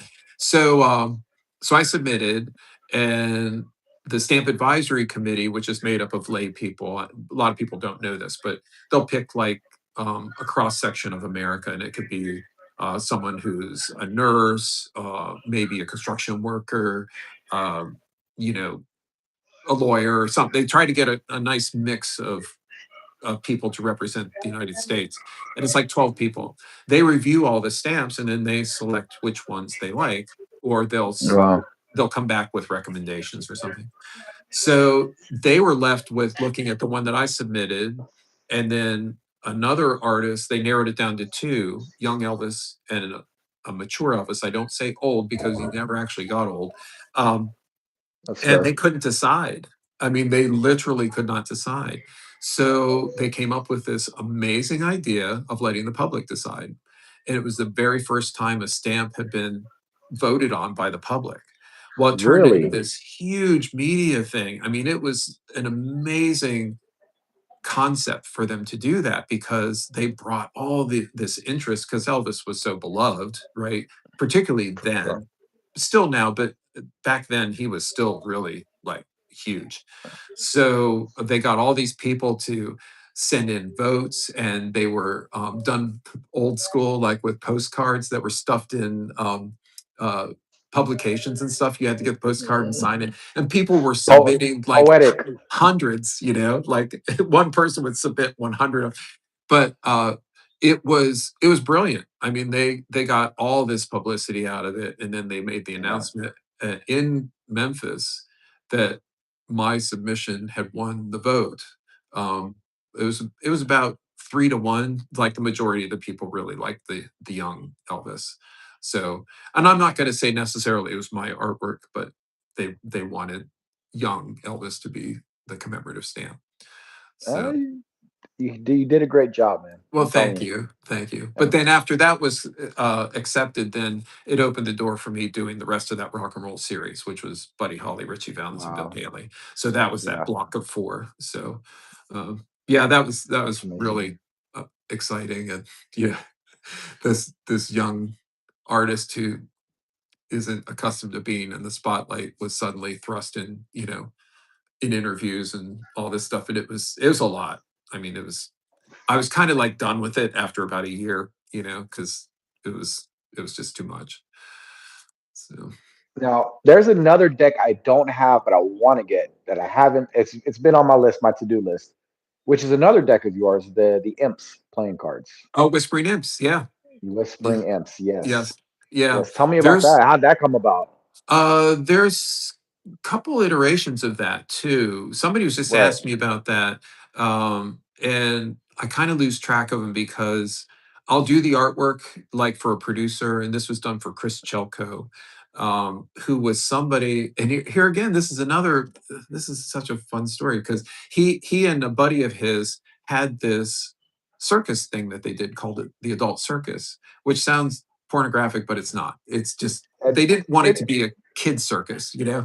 So they would go around to college campuses and do this really fun show. They did, acrobatics, magic, mentalism, stuff, and they worked together as this great team.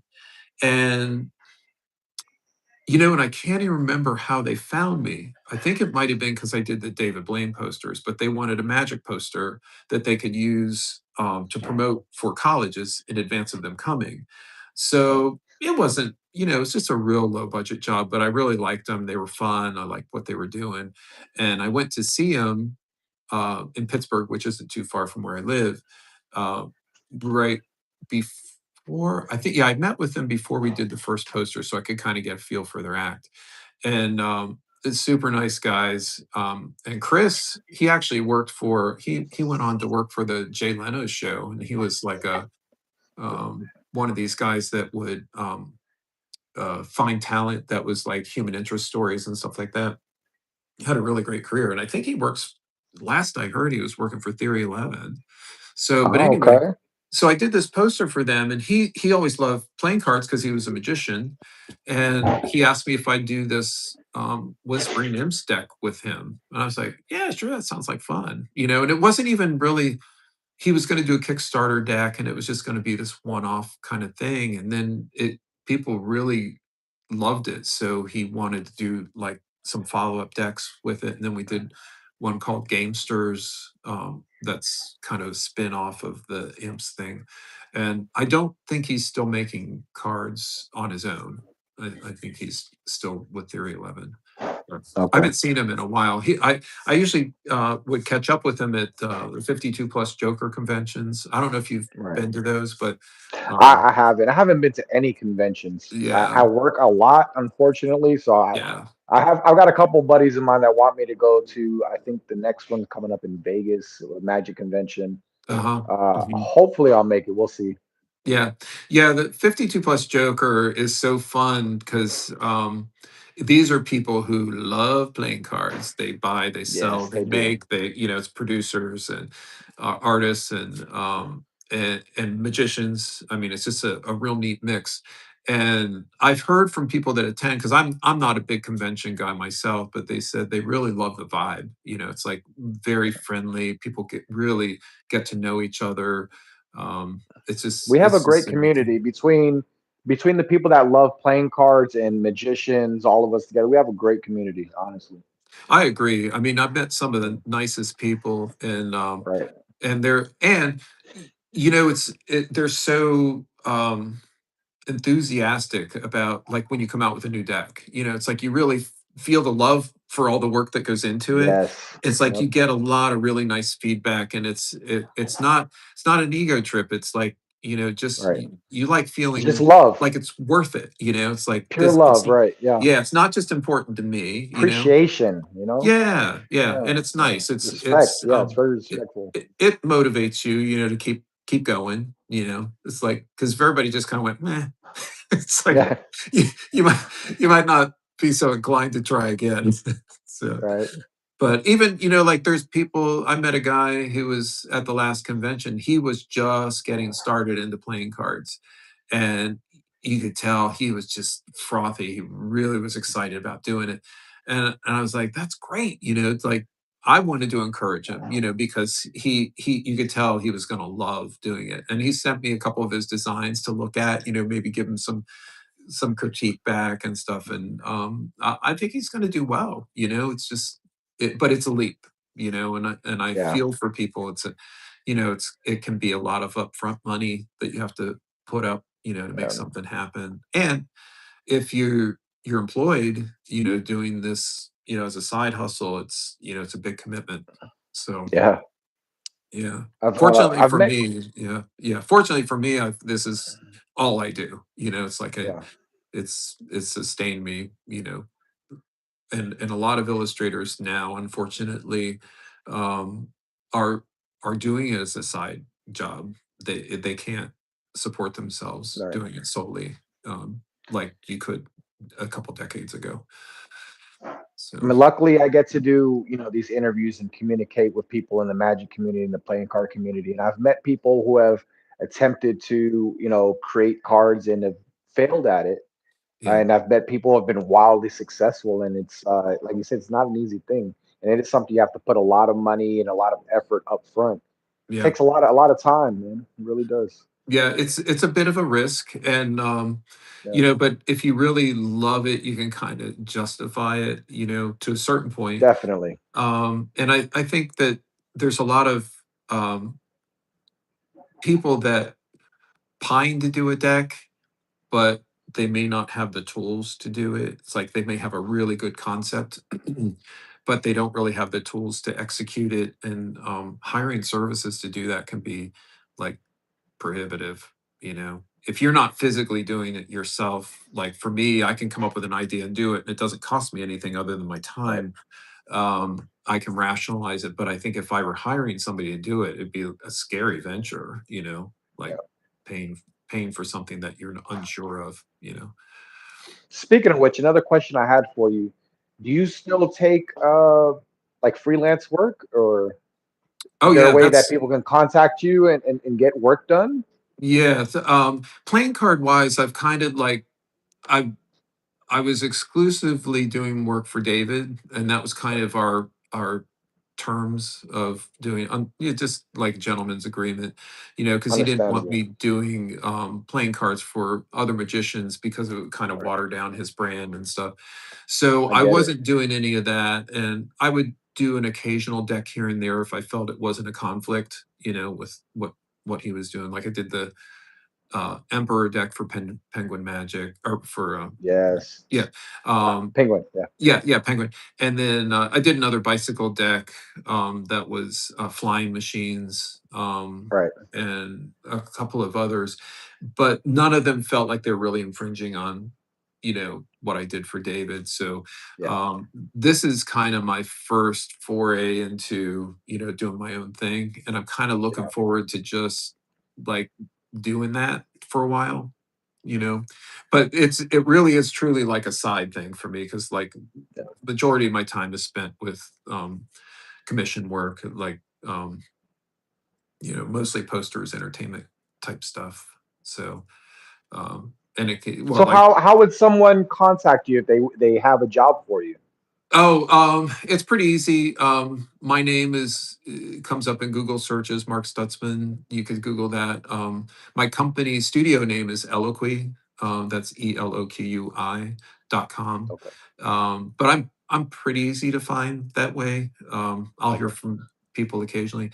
And as far as commission work goes, I've advertised with a directory for decades, called workbook.com, and it's kind of a clearinghouse for illustrators. So it's a place like anybody who wants to hire an illustrator can go there. They have a great search engine. You can enter criteria and say, I need someone who can paint cats, and it'll pull up, like a list of people for you to choose from. And I've always managed to get, work from that, which has been pretty good. But the business is kind of, it's struggling right now.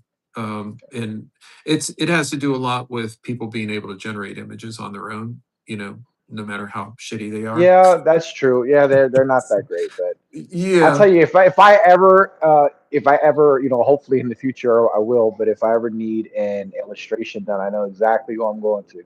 Oh, well, thank you. Thank you. I appreciate that. Yeah. No, I love working with people, and it's like I've never had an agent, for that reason, is because I like the interaction and the creative process of working directly with people. I don't want that middle person kind of Yeah, messing things up, because I think that, that the that vision can get relation. skewed a little bit, right? When you have Yeah. somebody right in the middle. Yeah, I'm having that happen in a project I'm working on right now, in fact.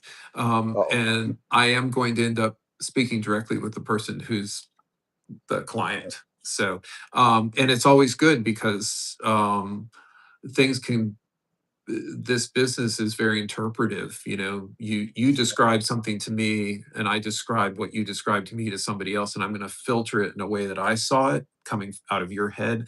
That's always problematic. So that's why, yeah, you know I was my first projects with David Blaine were through an agency, and he's a micromanager. Like he wants to get in the minutia of every project, and they were getting frustrated by having this constant, flow of information. And after we got through the second poster, he wanted to work with me directly, because he said, I just don't want all these people between us. And I was like, well, I'm okay with that, but I need to clear it with them, because yeah. they're a good client of mine. And so when I called him and said, "Do you mind if we work directly?" He said, "Please go ahead." It's like they Speaking didn't want of all of that. Yeah. speaking of the posters you did for his National Geographic show, Do Not Attempt, Mhm. Chef's Kiss. I Aw, love them. thank you. If I Thank you. could get them all and hang them up in here, I would. Yeah. Yeah. I Uh, I was on David about trying to make those available to the public, and he please do get with him on that because yeah. Yeah. even if they're a little pricey, I will collect them little by little. I promise you. Yeah, he was. Also on the I'm sorry, on the website where the playing cards are available, there's you'll have some artwork on there Yes. also. Yes. Yes, yes. Tell me a little bit about that. Oh, you mean the prints, collectible prints? Yes, yes. Yeah, I actually have one. I was trying to get the license to do it. I did for Mad Magazine. I did Dogs Playing Poker, and Oh, really? I would love Oh, that'd be to be able cool. to offer that I one. remember that one. Do Oh my you? God, you're Yeah. no, you're killing me right now. You did that? Yeah. So I Alfred, very specifically, you just threw me back. That is Alfred is, wow. playing poker with the dogs, and Yeah, only he's holding his hand backwards, so the dogs can all see it, and they're all kind of like going, who is this guy? But I would love to offer that, but that's a Warner Brothers product, so I have to get permission to offer it, and I can't find the yeah. right people to talk to, because, like I said, I've lost all my Especially contacts. now. Yeah, Yeah, especially now. yeah, That it's all in turmoil, but yeah, brother, you so just blew my mind. You really yeah, just blew my mind right now because I remember that like very vividly. yeah, and my That my is that plan is is, crazy. I have original artwork too that I think I might be able to sell through that site. I haven't posted Okay, any of it yet. It can be pricey, right, so I probably wouldn't post prices. It would have to be negotiated, like offline. right. Because I've sold, By over the inquiry or right.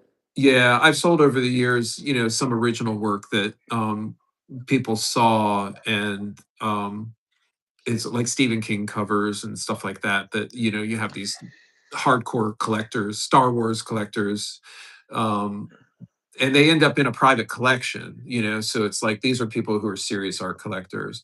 So I'd like to do that, but I don't want it to seem too cheesy, because people. I mean, anywhere to get the ball rolling. If we can get some of these prints just from the National Geographic, or Yeah, maybe from some of the older posters that you did for David Blaine, that'd be yeah, awesome to yeah, even if they're small prints, whatever you guys can throw together. yeah, The, yeah. the fans out there of your work and David Blaine's fans, we would appreciate that. Yeah, well, thank you. Yeah, because we did a couple editions of some signed things where we were both signing them, and that was real Right. fun. They just sell so fast. It's like Yeah. he's got a huge fan base, so Tell me about it. that stuff moves before people even have a chance to get one. And then he has his own circle of friends, right? So um, whenever he does something, he's always like, "Well, I have to, have like this number just to accommodate Offered. the people I know, because then it'd be rude if he didn't." And he just gives them Right. to them, right? They're Yeah. gifts. So I remember the one he did uh, a reprint of the Decade poster, the one with the big eyes on it. Yeah. Yeah. He did one. It was a Giclée print. I don't know if you know that process, but they're like No. archival, like really they use like 22 inks. It's like they're so accurate and sharp Wow. and beautiful prints. They look just like the originals. He did one that was 60 inches wide, that like it's huge. And he sent me one of them that he signed, and it's like I think he only did like a handful of them. And Wow. I won't even put it out. It's like I just have it rolled up because. I don't blame you. Yeah, let me show you because I have a lot of both of your work here. See, let me move you around over here. Got this uncut sheet. Okay. So this is you recognize this, of course. This is your Yeah. handiwork here, signed by Nice. David there. Split spades. Yep. And then I also have a little small collection of the playing cards that you guys did together here. I think that's my Quite a favorite. few of them signed. Which one? I think my favorite tuck is that one with the eye. Oh, this one here. Yeah. Yes, that Yeah. one's awesome. And Yeah. I did that eye for it wasn't even for that deck, it was for something else. And they cropped it inside I had cropped it inside a spade, but it wasn't that exact shape. But I really liked the way Really? that one turned out. You do have a good collection. Yeah, I've got a nice little collection. I don't have them all, but I've got what I can. Yeah, yeah. They're hard. Some of them just simply aren't available, like the Microsoft deck um Yeah, that was out in I found one. I just didn't want to pay $1,000 for it. That's right. Yeah, That's the bad part. Yeah, I saw one posted in the UK for 1,500, and telling you. I'm like, you're kidding me. But I forget what the run was on those. They were extremely limited. Yeah, smart. Yeah. And what's so funny about that deck is that I designed that deck in a day because Really? there was no time. It was a last minute thought. And That's why it has that minimal look to it, right? David was trying to convince them to do this giveaway deck for this event he was doing. Right. And he said, "Can you get this done like tomorrow?" And I said, "Well, we can put something together. It's not going to have, a lot of custom features and stuff, but yeah, we can do it." So it was it was pretty simple, but people liked it. Question. What? Okay, so I got to go back to the Baroque deck and the Ace of Spades here, Mhm. where it says 813 ish. Yes. Well, there's got to be a story behind that. There Talk to me. is, and I had the original Maiden back is 813, and Oh, yeah, okay. I get it now. All yeah, right. and you're the first person that's asked me about that. Wow. But it was funny because I asked if it would be okay to do that, just kind of as a Yeah. homage to the original back Just design, and for reference, can give this yeah, use. And yeah, and when you see them side by side, you can see the similarities, but Yes. they're different. But Oh yeah, anyway, very different. the legal department had to approve that, the ish thing. Wow, So really? I was happy they did. That's wild. Yeah. Yeah, I saw when I opened it up, I saw it. I might have seen it in the promotional art too, and I thought about it, but I just saw it again right now. I was just looking at the aces there, and I was like, okay, I gotta ask him about that. Yeah, yeah. You And know, you it's can funny. debate whether or not the Uh, knights are having a truce or if they're getting ready to battle. You know, it's like you can see it either way. yeah. Wow. So okay, so it's okay. So it. The joke is that it is 813 ish, Ish. right? Oh, that's hilarious. I can't wait to tell people about that.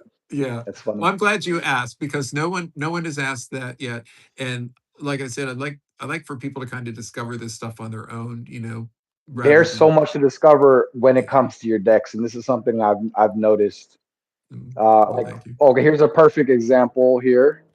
The right here in the corner. Was that your idea? Was that David's idea?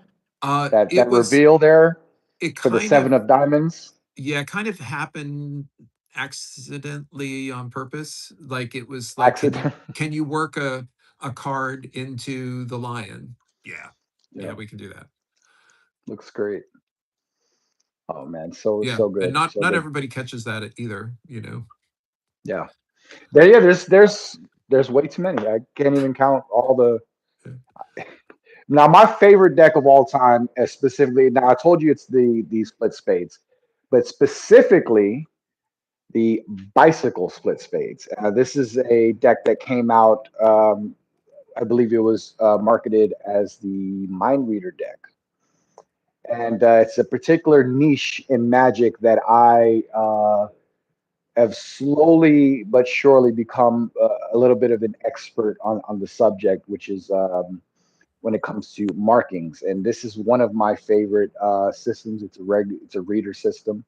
Um, and without going into too much detail on any of that, how it works or anything like that, I just want you to know these are really hard to find nowadays. I think they came out in 2010, if I've got my years correct.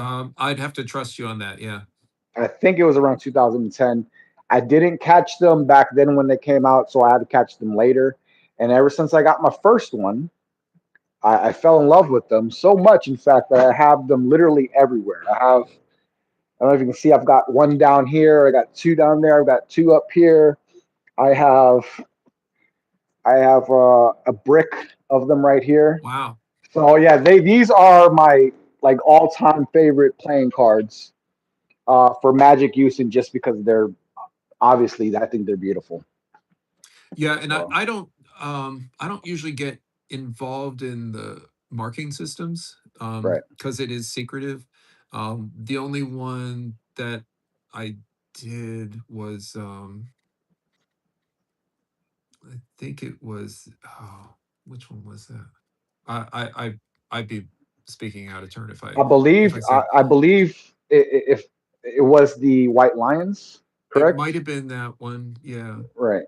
If I And it think was I remember we might have talked about this once. yeah, and it was kind of like a last minute decision. And David asked me if I would do it because I hadn't done any of the marking systems before that. And I said, yeah, it's like Okay, so I was able to do it in a couple of days, you know, to get it worked out. wow. But the other one is I haven't seen much of is the Lunamation deck, the one the D23. Um, Oh, a okay. lot of people Now, don't have that. yeah, I don't have that one. I actually gifted it to a friend of mine, somebody who's actually right here in the comments, probably watching right now. If you read down there, it says next gen spawn, and he was over the moon with that deck, literally. And with the design, Yeah, that means something, right? So yeah, that's more than a pun.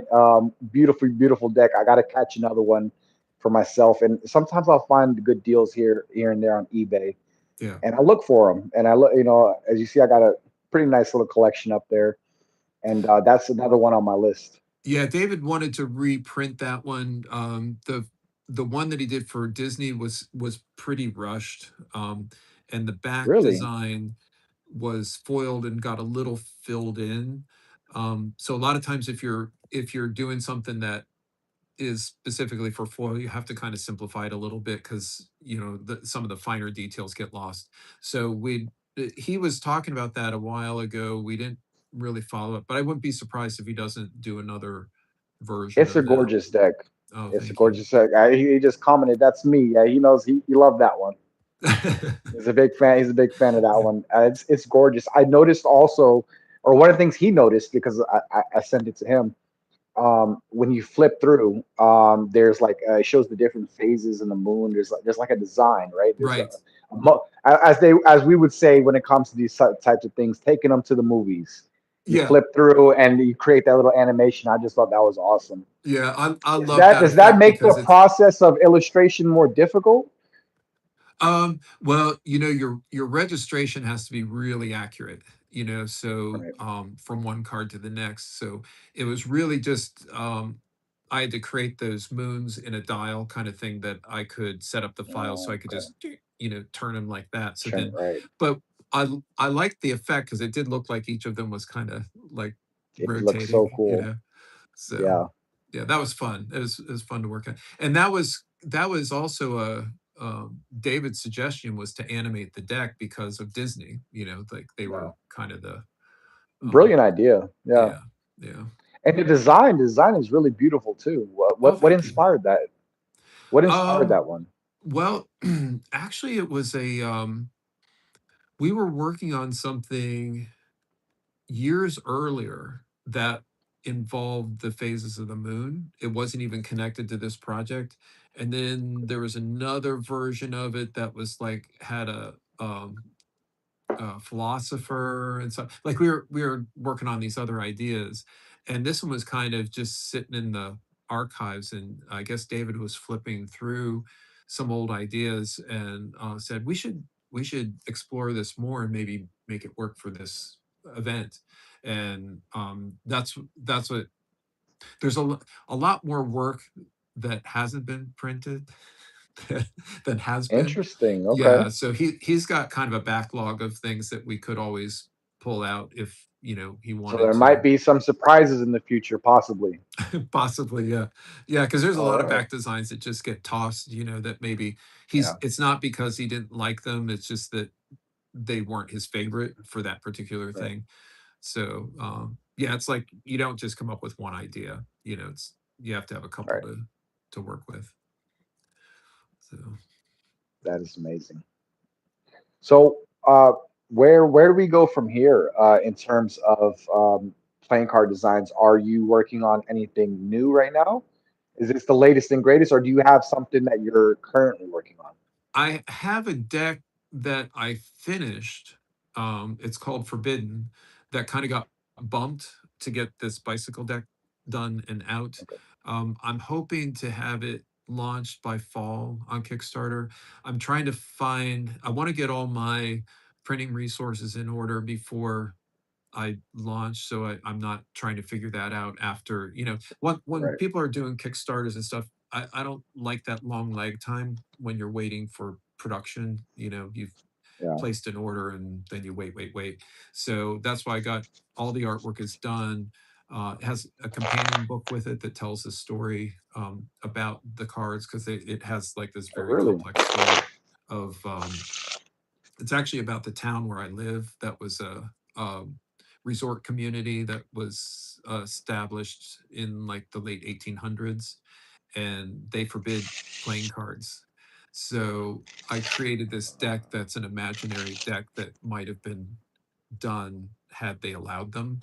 So the whole story is this conflict of, like they were a strict religious community and they disallowed a lot of this kind of stuff. So that's why I created this deck called Forbidden. So you wouldn't be allowed to have it. Yeah, I can see that the old Devil's Picture book, right? exactly. Yes. And it's a gateway to gambling and drinking and Right. yeah, yeah. So anyway, this the story, it was fun writing the story because I got very interested in the history of our town, working on a documentary series about it. And so Oh, really? I kind of made this fictitious story where characters overlap that may not have overlapped, but helps tell Okay. kind of this story. Yeah, which is fun.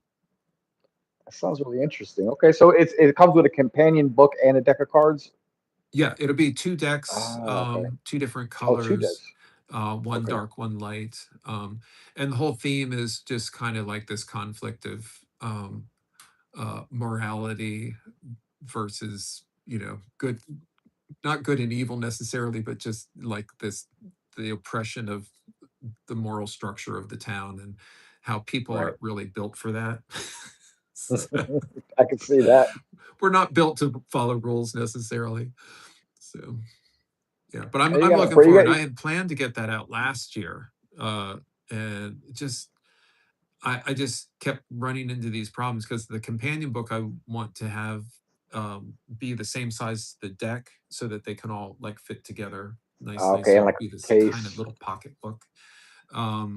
But it was hard finding some of these printing resources. But I think I have it figured out, now. If it works out, um, then that would, like I said, the artwork's done. It's like I really Right. would just have to, deliver the art. Okay. So All right. yeah, And who will be printing those bicycles as well, or at least United States Playing Card Company, or that's what I'm trying to decide right now. okay, I don't think Bicycle will be doing it only because there's a couple of custom features that I wanted to do I got you. that would have broken the bank Mm, for Ah, customers. It would have jacked the price up per deck so high that, I didn't feel it was reasonable, because you're really tapping out the market at about $30 for a deck. That's getting up there, and yeah. these would have exceeded that. Like when you were talking about altering, how we can't alter, the rider back design. There, there are I can only think of maybe two exceptions. Um, and one is a border exception, so it doesn't really count. And the other one, you're looking at between $40 to $50, depending on per deck, Yeah, uh, how rare they are. And anybody that's watching that knows what type of decks I like, knows exactly what I'm talking about. And they are pricey, man. They're really yeah, pricey. yeah. And this is one that would be, it's very different than the Baroque deck. And I consider the Baroque deck playable. I mean, Oh you yeah. could easily play games with it and stuff, but this would be even more traditional in like playing cards only. It is all custom courts and stuff like that, which again are characters from actual history. So it's kind of like allows people to really, know who these people are, and they were, movers and shakers, and, even though they were from our little town, they were still influential people, and they kind of tell a story that's probably, one that could be told anywhere. So I think it's kind of relatable, and it has the connections are to the B&O Railroad, and like that whole era of travel by train and stuff like that. So, it's got a lot of fun sort of narratives that I think, people will get into, hopefully. So, Now you strike me as somebody who's like myself, very interested in history. mhm. If you had to, this is going to be off the wall question because like I said, I don't script anything. But if you had a time machine, would you go back to the Baroque era, or would you choose a different time period to go back Uh, and visit and see and interact with people and art and the I would, culture at the time? yeah, I'd probably choose the Baroque era. You know, Only because back then, when I first became really interested in art, like seriously interested, not just like dabbling and stuff like that, I was about 12 or 13, and I really wanted to get good. That would have been the time, the age that apprentices would get, um, opportunities to study under people. And I love that concept of working side by side with somebody who's really a master at what they're A doing. master, right? Yes, and you Sort of just like martial absorb. arts, a master and the apprentice, you know? Yes, yeah, I Right. love that concept, and that doesn't exist anymore. Now everything's all Yeah, institutions, and you're kind of like that's true. removed a little bit from the people who are really good at what they do. And I don't know, it sounds romantic, but the life you'd almost have to not know what life is like now to really get something out of it, because I think you could be repulsed by um, what there is to eat, cleanliness, you know, Yeah. all these things There's a that, lot of factors that go into it. That's true. Yeah. yeah, you'd have to really abandon all of your creature comforts. Lice. Yeah, yeah, Lice was a really big problem back then. I yeah, mean, yeah, no air conditioning. right. Everybody's a little musky, you know? Yep, yep. But I think you would adapt. It's just Yeah, like people live for on sure. farms; they don't smell the manure after a certain number of Right. years, and so, That is true. yeah. That But is true. Oh man, yeah, it's a really interesting time period. Like I said, the past like 2 days, I've been looking into it pretty heavily, and man, you really did create a beautiful, beautiful deck of cards here. well, thank you. I And really appreciate it. yeah, like I said, I've always been a fan of your artwork since way before I even knew uh, how much of involved in my childhood you were. I had Yeah, no idea. I was a fan of yours before I knew who you were. and I didn't know you Um, either.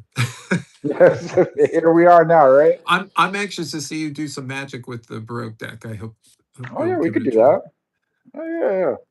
Um, I think I'll film something today, and Oh, that'd be fun. Yeah. yeah, I'll film something today. I just got some the meta glasses too, so I wanted to do some POV shots, and I think I'm going to use this deck.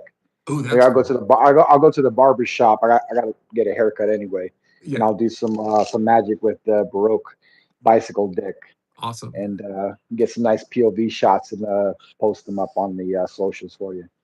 That'd be great. Yeah. Yeah, and I'm gonna have some fun with this. That's for sure.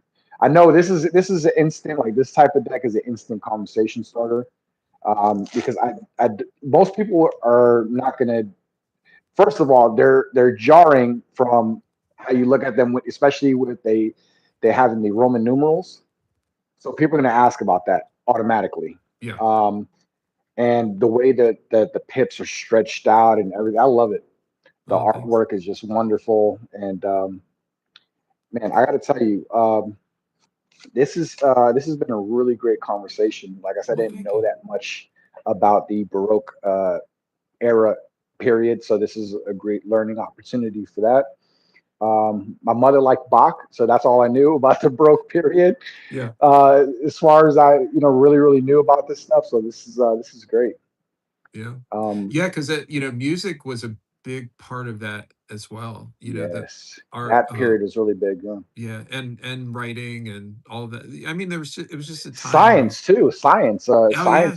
physics. The beginning of physics was all in that period too, and it's something that Yeah. I find myself really interested in also. Yeah.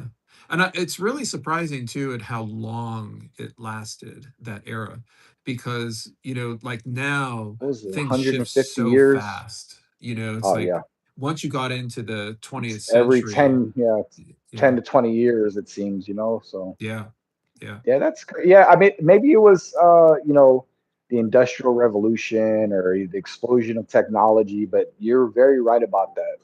Everything seems to be moving so much faster. I mean, even when I was a kid, the idea of having a computer in your pocket was like sci-fi.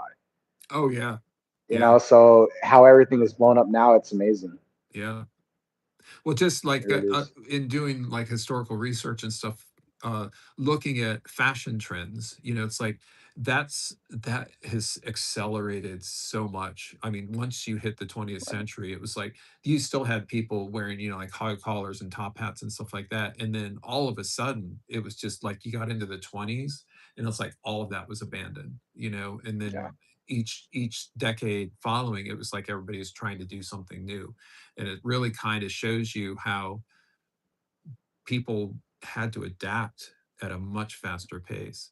And I read this really great thing. It was about technology, and this guy said, people don't live at the speed of technology, and that's why a lot of people That's are true. stressy now, because they constantly feel they're behind, like they're not technology. People don't uh, adapt that quickly, really. I mean, we think we do, but That is true. yeah, it's an interesting thought as far as how it affects society and how people interact. It's also, I think, a big problem is the way that you use it. See, it can be used to your benefit to learn and grow your knowledge, or you can sit there and mindlessly scroll through things.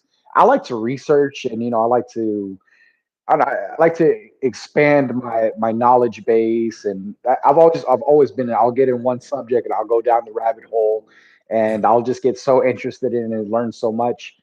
But nowadays, the especially with the short form media, I think that's it's really becoming a brain rot type of issue. Where yeah, and see one This is what I really love. Like if I'm going to use the technology, I use it to communicate with people and have these great conversations.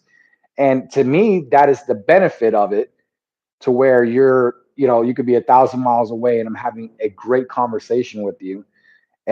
Otherwise, I would not be able to have a right. conversation face to face like this. Yeah, and that's how I feel about it too, is that I really appreciate what it can do.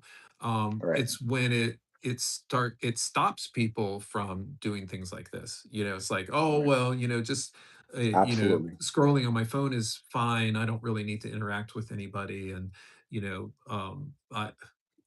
and I call it Google College, where you have people that feel that they're an expert on something because they Googled this, that, and the other Right. thing. And I've met people, like even in my business, that um, they they feel that they know everything they need to know, and they won't Right. ask a question, and I'm more than happy to answer questions, because I want this to perpetuate. I want people to continue to make art, make things that are and I'm commercial, so I want those things to be available to the public, and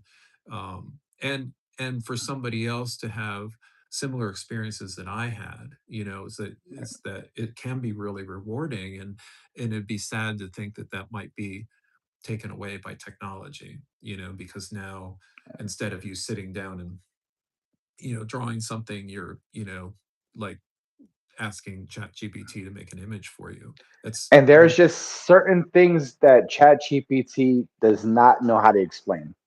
yeah, Okay, just trust me. Ask it how to do sleight of hand, and you're gonna get the most wild answer that you've ever seen in your yeah, life.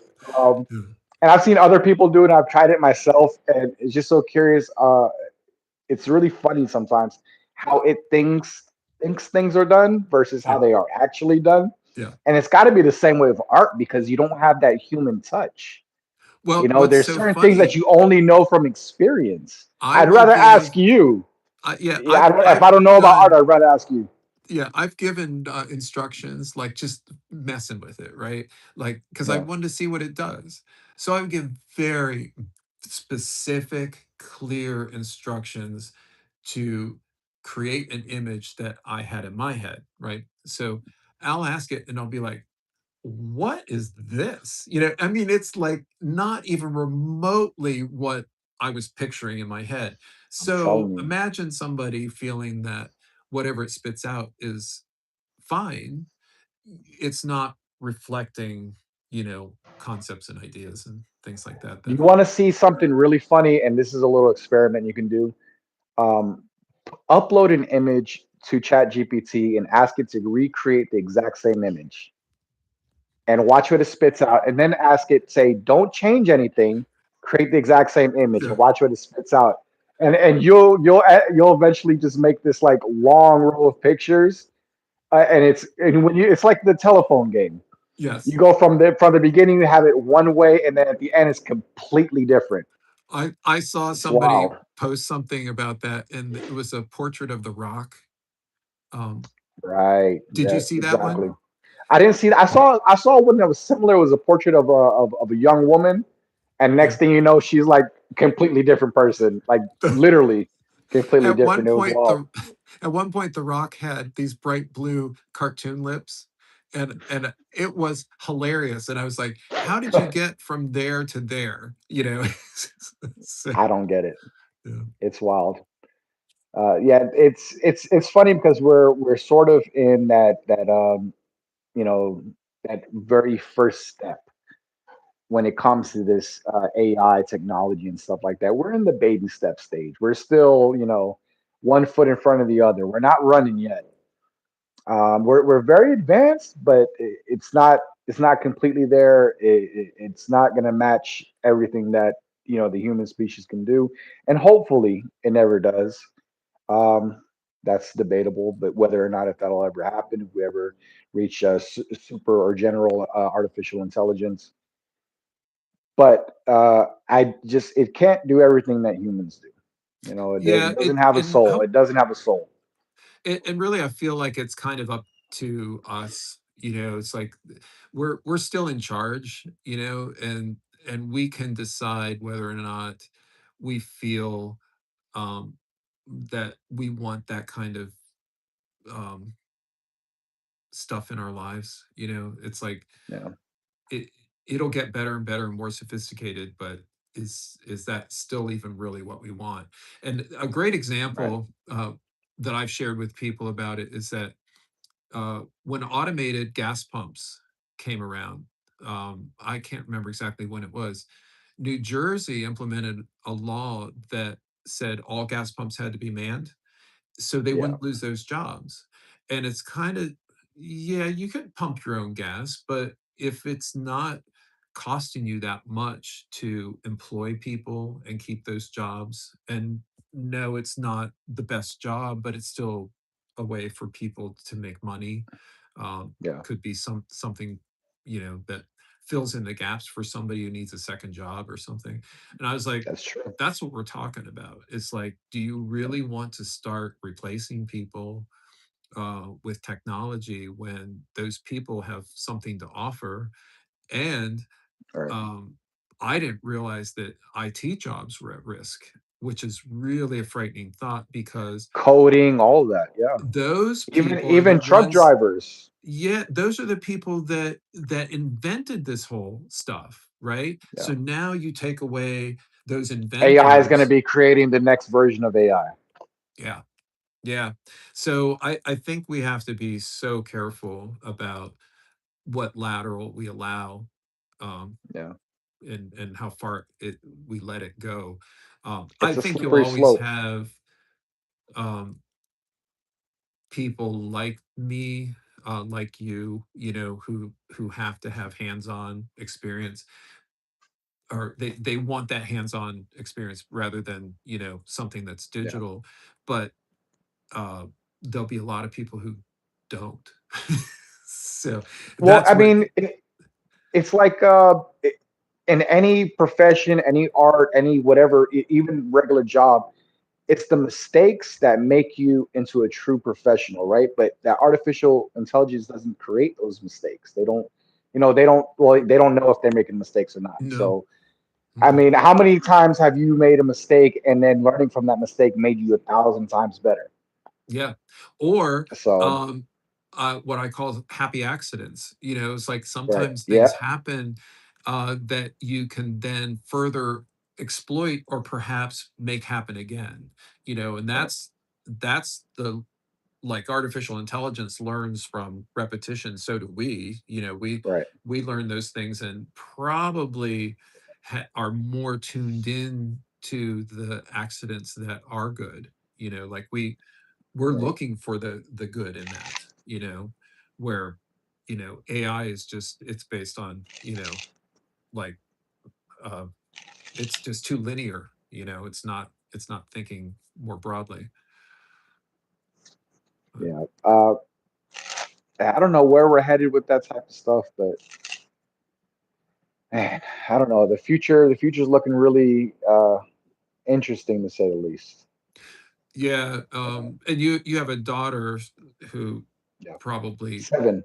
Yeah, yeah. You probably worry about what Yeah. she'll be able to do with her creativity, or, just keeping her humanity. I mean, that's why I say it's really up to us, as parents, as I love the caregivers. fact that she's into doing artwork and all that stuff because, like you said, it's not, on a tablet or whatever. Like, she'll get over there, she'll start drawing, she'll do her arts and crafts. Like, we got a bunch of, you know, cardboard toilet paper roll tube set up so she can make something, Yeah, stuff like that. And yeah. she loves it. Yeah. Yeah, I used to collect anything like that, oatmeal containers, but Right. anything that could be made into something, it was just like, don't throw it away. So, but yeah, because that age, i- the world is just, it's so magical. Everything is like a discovery, and that's Yeah. the thing that like, what was your earliest moment where you said magic is for me? Ooh. Okay. That's the first time that I really got, like I said, I got fascinated with magic was watching on ABC David Blaine's first Street Magic special. That was the first point I was just like mesmerized by it. Um, and ever since, because they would re-show it, so every time I come back on, I'd be like, oh, come on, let me get the TV. It's gonna come on soon, and then eventually, I was in probably, I don't know, maybe third grade or something like that, and they had a book fair at my school, and everyone was required to have purchased two books, and one of the books that I purchased, I actually have it here. Hold on. One of the books I purchased was uh, here it is here, Carl Fulves, Self-Working Mental Magic. And there was once effect, and here's a self-working magic trick, right? But it was in effect that was essentially utilizing the 10 to 20 force. And the first time I successfully did that, and I used playing cards for this, but so the first time I successfully did that, I realized I was like, wow, I can do this stuff too, you know?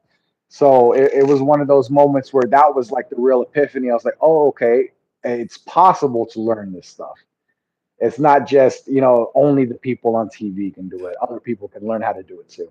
Right. You could be more than an observer. You could Exactly. be, More yeah, than a spectator, right? Exactly. yeah, Yep.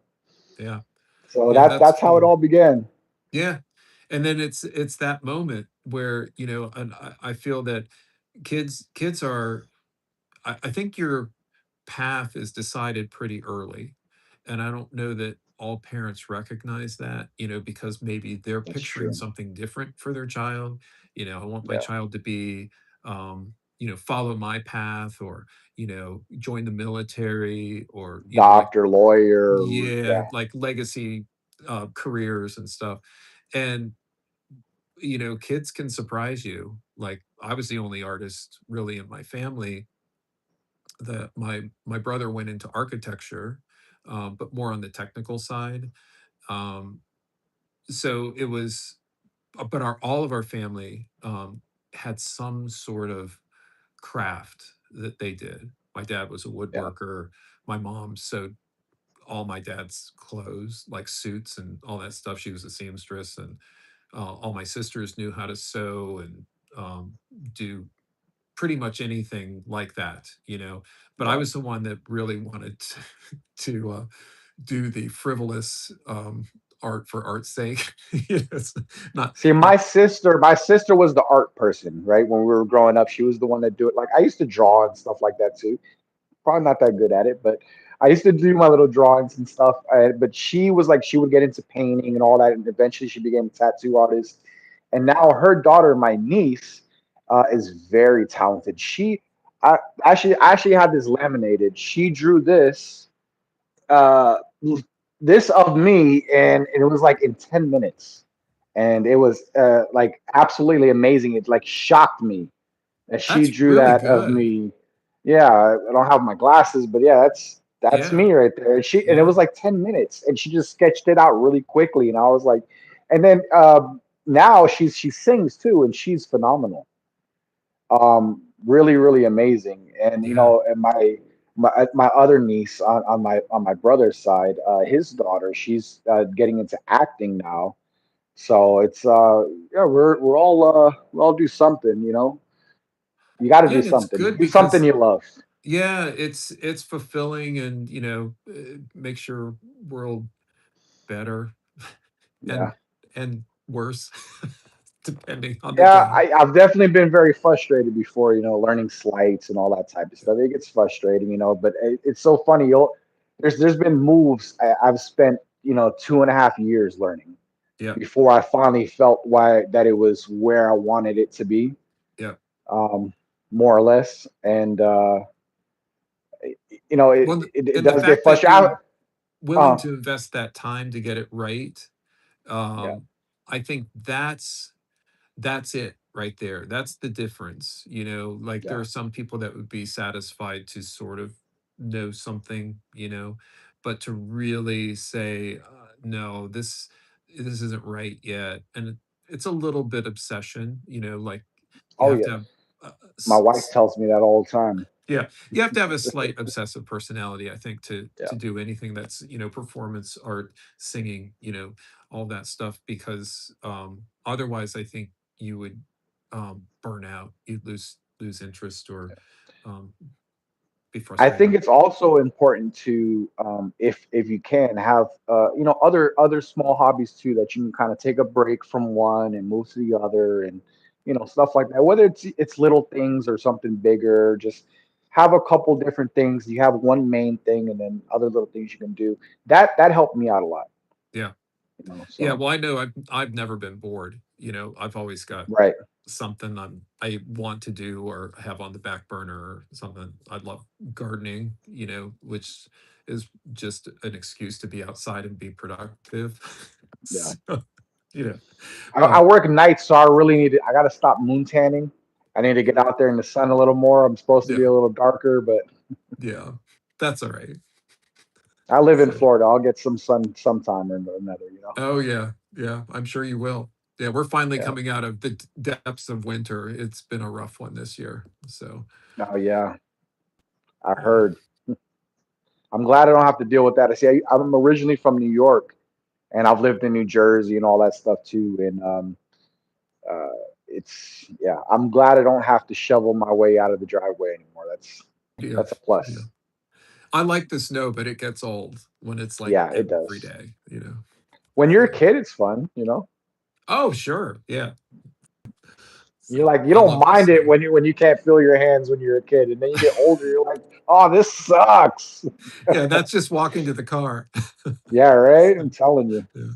Oh man, I really, really appreciate you coming on here and talking to me. I've met so many wonderful, wonderful people just by doing these interviews, and I've made a lot of friends. I've made a lot of really, really good friends and met a lot of great people.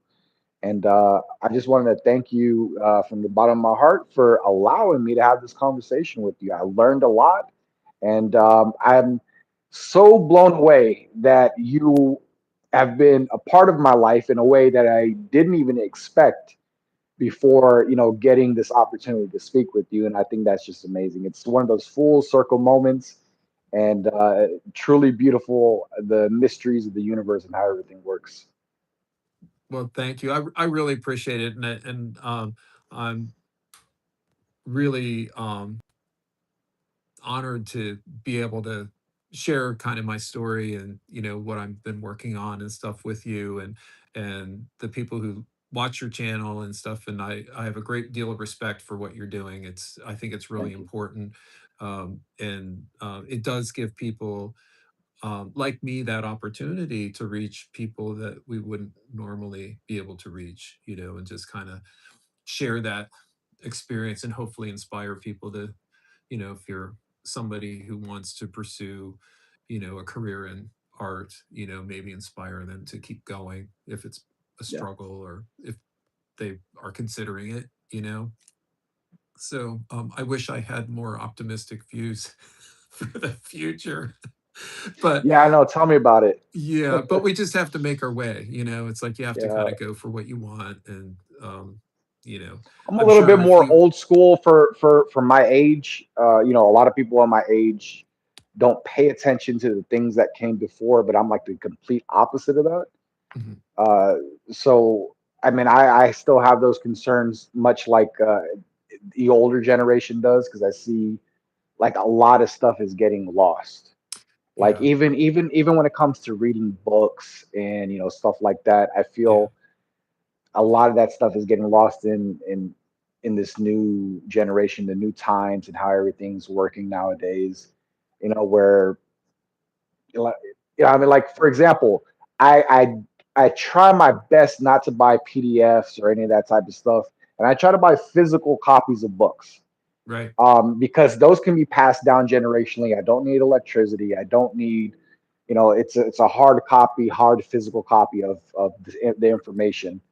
And I, I don't know. I feel like with technology, all that can get lost with one battle electrical, EMP or whatever Yeah, the case could be. A data center loss or the yeah, the cloud goes down, whatever you can come up with. But yeah.